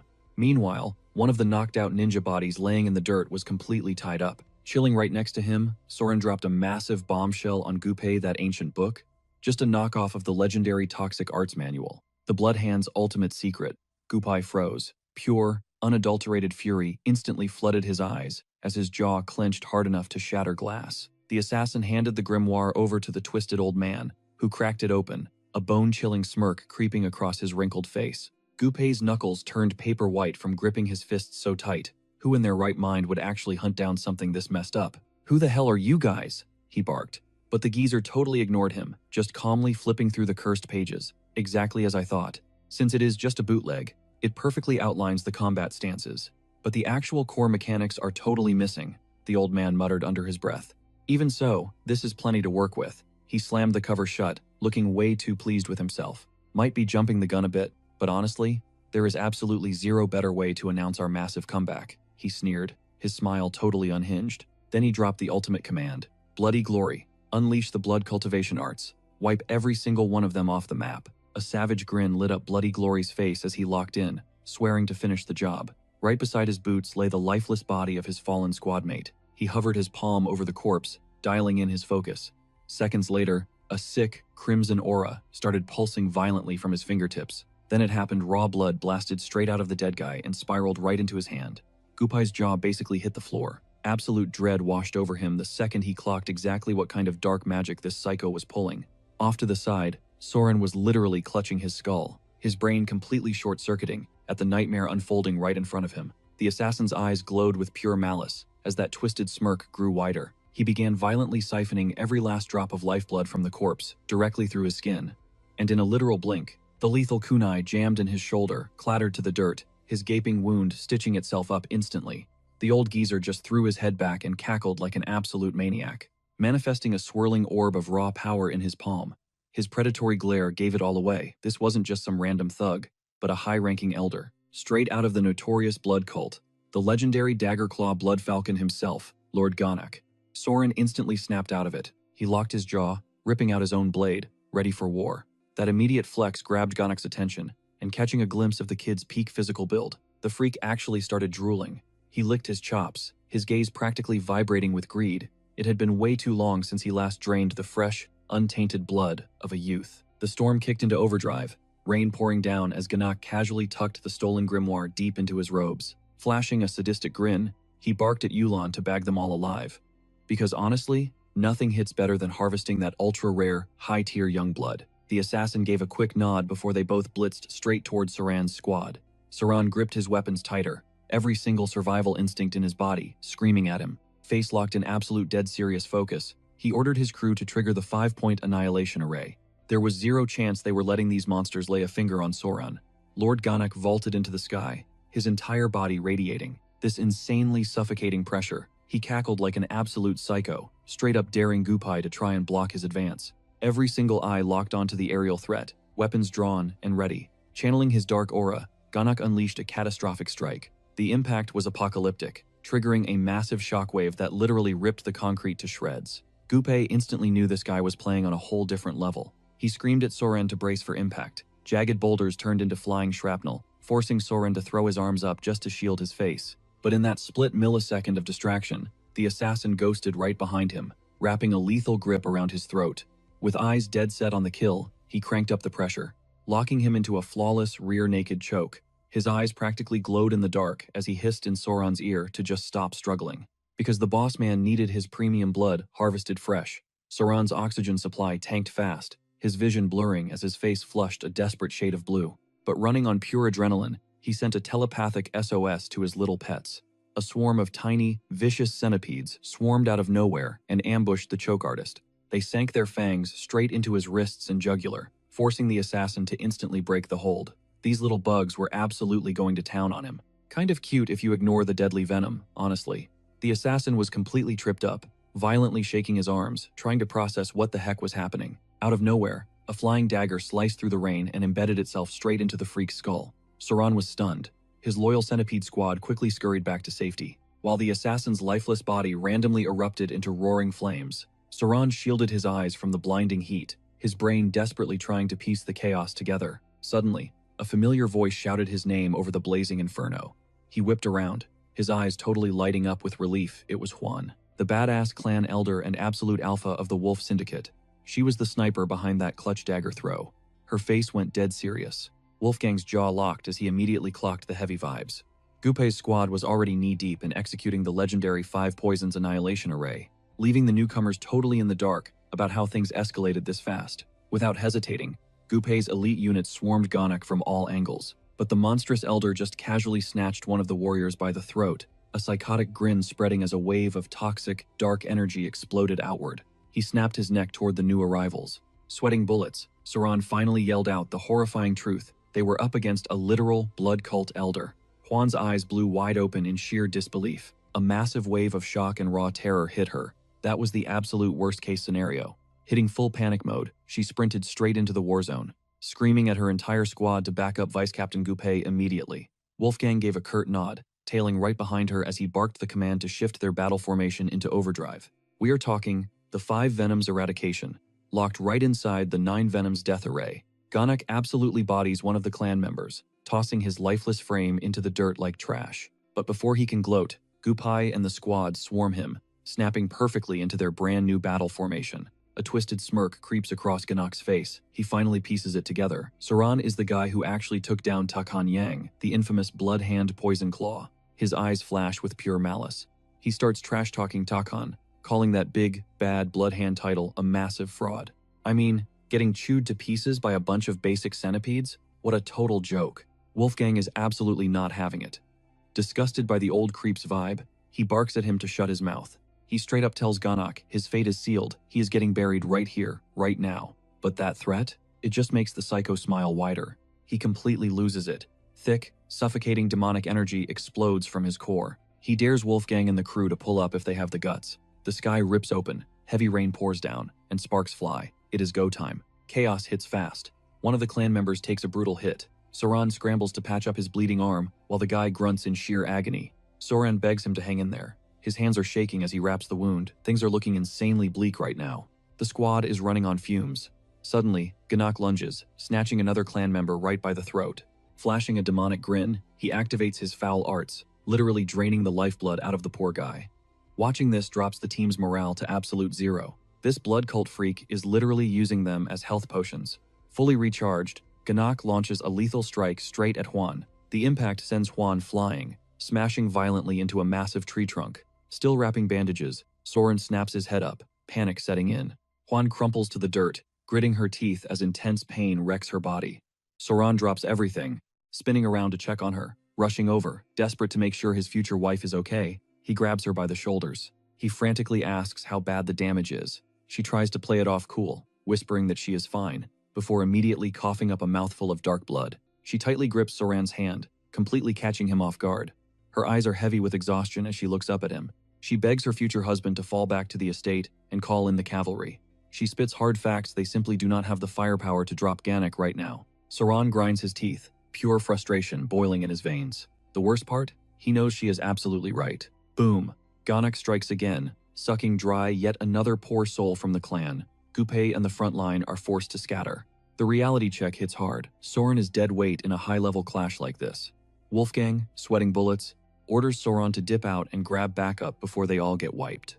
The veteran promises that, by some miracle, he will hold the aggro and keep Ganak busy, but Sauron needs to move right now. Sauron just freezes, staring at his battered squad. With sheer desperation in his eyes, he gives a heavy nod, swearing he will make it back at record speed. But he hesitates, admitting his footwork techniques are basic at best. He is terrified he will not make it in time. Before he can even finish doubting himself, Huan pulls him into a tight hug, tears welling up in her eyes. Flashing the warmest smile, she tells him she believes in him 100%. She knows the insane grind he has been putting in behind the scenes. She makes him promise that when this is all over, they will go hunting for rare venomous bugs together again. Sauron is left completely stunned.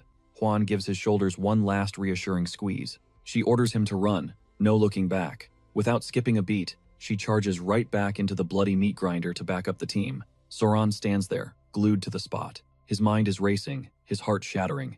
The sheer helplessness is driving him insane, but he bites the bullet and finally makes a break for it. Drenched in the pouring rain, he sprints blindly toward the clan estate. He is gasping for air, every single step feeling like he is dragging a ton of bricks. His legs give out. He eats dirt, collapsing hard as a swarm of his tiny pet centipedes scurry out from his sleeves. Believe it or not, these little creepy crawlies actually try to hype him up. He takes a breath, gently petting one of his bugs, but reality sinks in. Even if he burns his stamina using his Lightfoot arts, it is still a half-day trek to reach home base.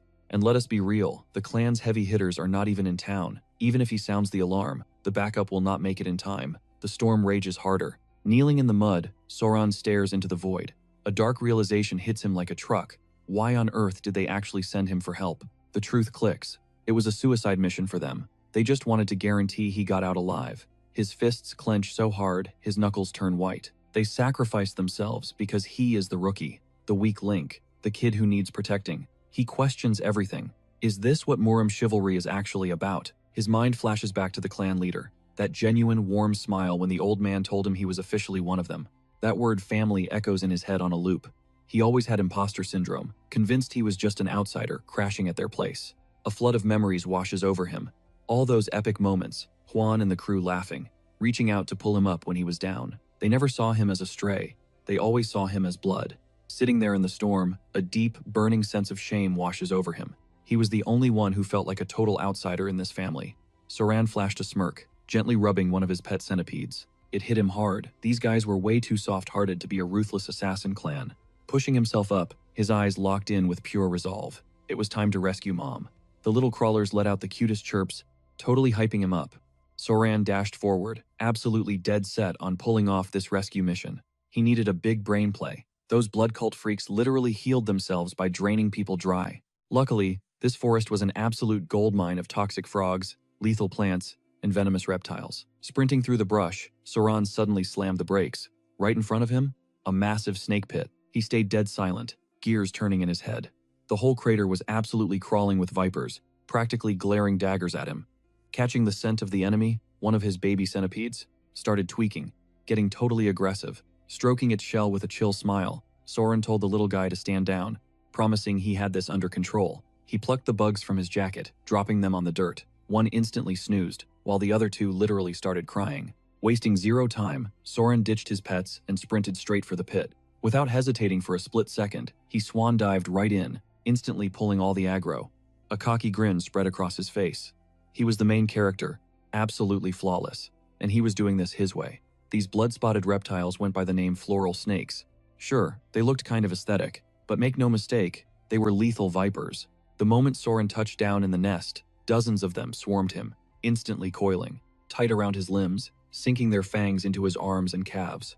Now, unlike your standard venomous snakes, rocking those massive front hooks, these specific variants had tiny venomous teeth, tucked way back by their molars, making it super tough for them to actually inject the poison. But strictly talking toxicity, they were easily East Asia's deadliest ground snakes. Sweat beaded on Soran's forehead, but he just smirked, daring the reptiles to bite him harder. One latched viciously onto his hand. He locked eyes with it, grinding his teeth as the sheer pain flared up. It was crazy obvious their venom outclassed a black mamba, but thanks to the Tang family's inner energy control technique, he could tank the poison, so he was chilling. Meanwhile, the baby centipedes, totally stressing over their bug dad, peeked over the edge and started squeaking at him. Soran yelled back, telling them to hold on and stay cool, promising he'd be out of the pit in a flash. But suddenly, his eyes shot wide open. His entire arm was absolutely covered in bite marks. Seeing the damage, he figured he had soaked up enough venom. With a completely calm face, he turned around, ready to dip. But out of nowhere, he realized he was totally stuck. Confusion flashed across his face. Glancing down, he saw the massive pile of snakes had wrapped his legs in a literal death grip. Soran froze, completely blindsided by this plot twist. Panic started creeping in as he gritted his teeth. This definitely wasn't on his bingo card. But then, to his absolute shock, the tiny crawlers dive-bombed right into the snake pit, landing perfectly on his shoulders and hair, leaving him utterly speechless. It was honestly the most wholesome thing ever. One of the babies went into full goblin mode, letting out a tiny, ferocious roar. Soran just stared at it, totally baffled. A snake locked its sights on the bug and let out a nasty hiss, which only made the baby centipede infinitely more furious. Its patience literally snapped. Flashing a savage glare, it launched off Soran's head, sinking its mandibles straight into the reptile, body slamming the snake into the dirt with insane force. Soran was shook. The little bug immediately bit another target, turning the pit into a whole brawl. Soran just watched the absolute chaos unfold, barely processing the madness. In the blink of an eye, the baby centipede totally folded the snake. Its eyes sparkled with pure joy, rocking a massive, proud smile like an absolute boss. Soren couldn't help but thank his little buddy for chasing off the rest of the mob. Crouching down, he realized his pets had just been super stressed about his safety. He started rubbing the little powerhouse's head, a huge smile breaking across his own face. The tiny crawler scurried right back up to his hair, instantly passing out with a happy grin. Soran made the call it was finally time to head back to Mom. Meanwhile, back at the absolute bloodbath, Juan was running on fumes, but her eyes blazed with unbreakable resolve. Dozens of their clan fighters had already hit the dirt, while a squad desperately circled Ganak. The villain just casually lifted a dude by the throat and, firing up his dark arts, sucked his blood dry to completely recharge his HP. Juan knew the math. If this kept happening, every single one of them was getting wiped out. Thick foam started bubbling from the mouth of the guy crushed in Ganak's grip. His grip tightened, literally siphoning the life right out of his prey. A sick, glowing smirk crept across his face as he bragged about how totally effortless this was. Drenched in sweat and running on absolute fumes, Juan ground her teeth. Ganak just laughed in their faces, taunting the crew, begging to know if anyone actually had the guts to step up. But Juan, she wasn't backing down. Snapping her whip ready, she tossed out any thought of running. She was locking in for the fight of her life, desperately praying. Soran had already made it to safety. Planting her feet, she barked out the command, keep all eyes locked onto Ganak and stay totally out of his strike zone. With the downpour finally easing up, she signaled her squad to fire off. One more flare for backup. One of her guys gave a quick nod, but Ganak? He just stood there, grinning like an absolute psycho. Out of nowhere, one of the clan elders stepped up. Locking eyes with Juan, he deadass pleaded with her to fall back and find Soran. Her jaw basically hit the floor, but without missing a single beat, she shut that idea down hard. The whole squad immediately started protesting. There was zero chance they were letting a direct heir of the legendary Tang clan abandon her people in the middle of a bloodbath. If she died on their watch, how could they ever look the patriarch in the eye again? Ganak just crossed his arms, soaking in the drama. The elders practically begged Juan to bolt, but she stood her ground, completely refusing to ditch her family. That wholesome moment? Yeah, it totally killed Ganak's vibe. He cut right through their chatter, snapping that playtime was officially over. Glaring daggers at Juan and the elder, he made one thing crystal clear. If his new favorite toys ran away, he'd be bored out of his mind. A sinister, deeply unhinged grin spread across his face. Stroking his chin, he dropped a massive threat. If Juan even tried to dip, he would literally burn the entire Tang clan to ashes. Because, honestly, to announce the grand comeback of the blood cult, they needed to throw one hell of a bloody welcome party. The elder clenched his jaw, the horrifying reality sinking in. This absolute monster was never going to let a single soul walk out alive. Hearing the grim truth, Juan gripped her whip even tighter. Eyes blazing with pure fury, she made a deadly vow. Even if they all got wiped out tonight, she was taking one of Ganak's arms straight to hell with her. The rest of the crew gave a hard nod, locking their sights entirely on the villain. Ganak? He just ate up the tension, smiling like a total creep. But right at that climax, a voice echoed from the shadows behind them, agreeing with her completely. A true clan member never, ever leaves their squad behind. The entire crew whipped around in pure shock. Juan's jaw practically unhinged, her eyes huge with disbelief. It was Soran. Flexing a super confident smirk, he casually strolled right up to the front line. The elder was completely stunned into silence, and a wave of panic hit Juan. Why the heck would he walk right back into this death trap? Without flinching, he started flicking those creepy little centipedes off his skin.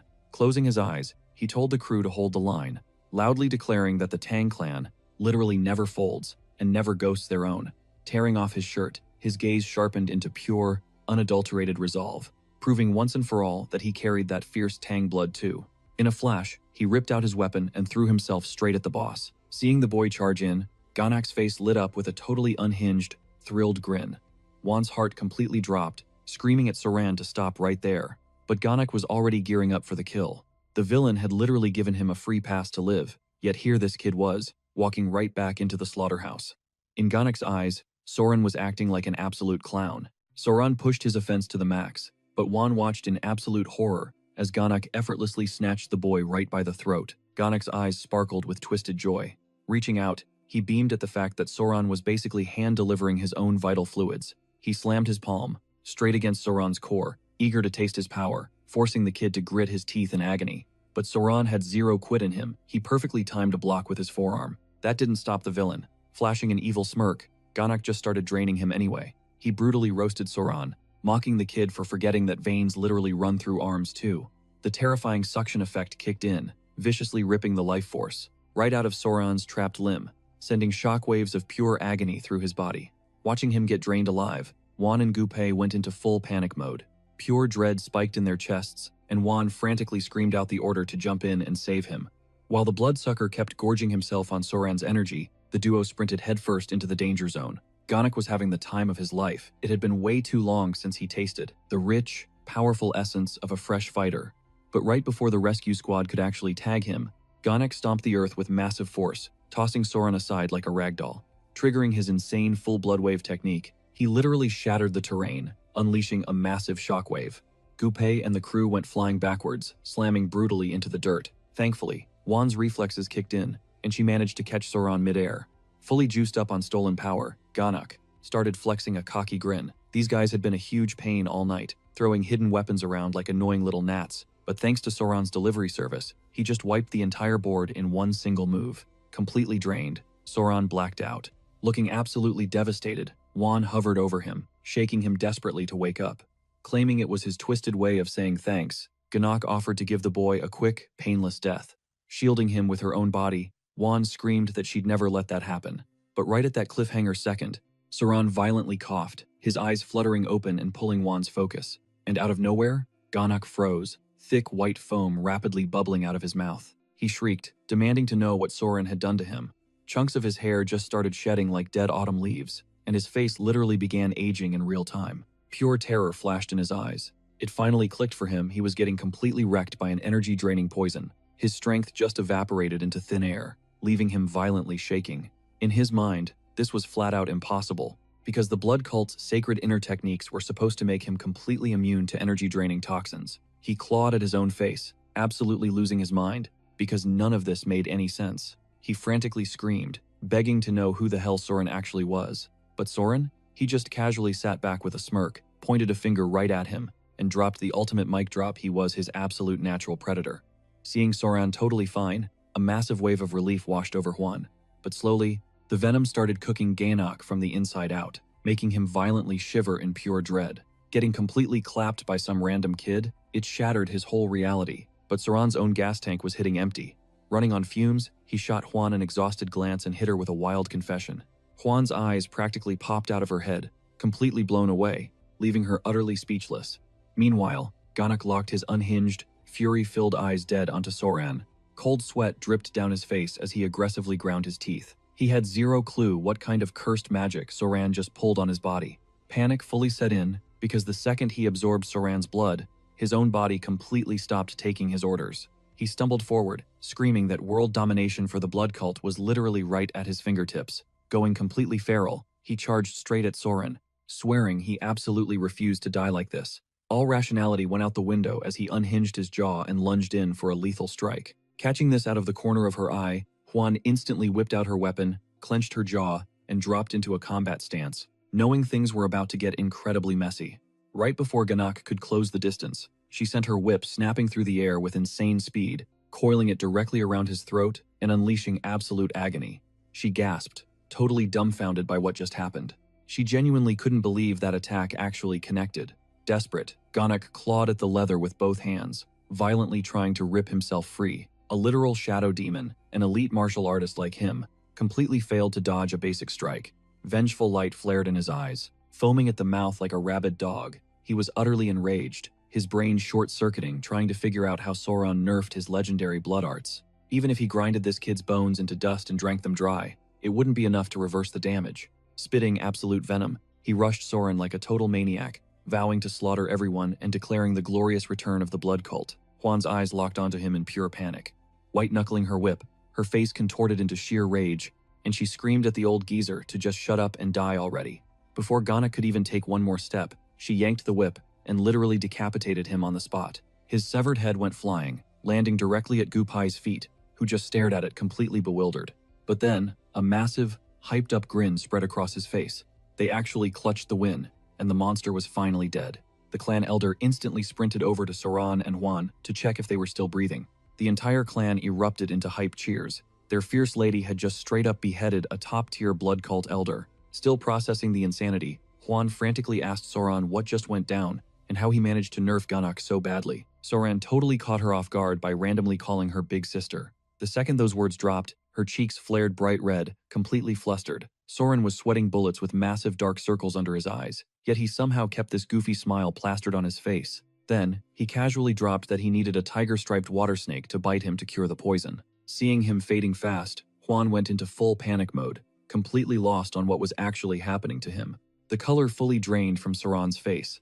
But then, it clicked for Juan tiger-striped water snakes were entirely non-venomous, so she instantly started barking orders at the clan to hustle and grab the right antidote. Fast forward a few hours. Soran jolted awake in bed, literally drooling. He blinked wildly, totally disoriented about where he even was. Catching him stir, the great patriarch zeroed in on him, warning him to stay totally still. Juan was also chilling in the room, keeping watch. Shock crossed her face when she realized Soran literally couldn't twitch a muscle. The dude was face-planted on the mattress, stiff as a board. Beyond confused, he croaked out, asking what kind of messed up situation this was. The patriarch just locked in, channeling an insane surge of energy directly into Soran's spine. Juan finally let out a massive sigh of relief now that he was actually awake and talking. Then the patriarch dropped a massive bomb. It had been a full 10 days since Soran passed out cold. Our boy was absolutely shook. Flashing a warm smile, Juan told him that because of his clutch move, she managed to slice off that absolute creep's head. After the fight, they had to drag his completely limp body all the way back to the clan estate. The venom in his system was so brutal that if the grandpa hadn't pulled up early, it would have been an absolute tragedy. Soran audibly gulped, sheer panic flashing in his eyes as he suddenly remembered getting tagged by a snake in his past life. Bro literally almost died 2 times just from snake bites alone. Fast forward a few tense moments, and the great patriarch finally wraps up his insane healing technique. Sorang's eyes slowly flutter open. She is officially out of the danger zone. Juan immediately swoops in, gently supporting her back so she can finally sit up.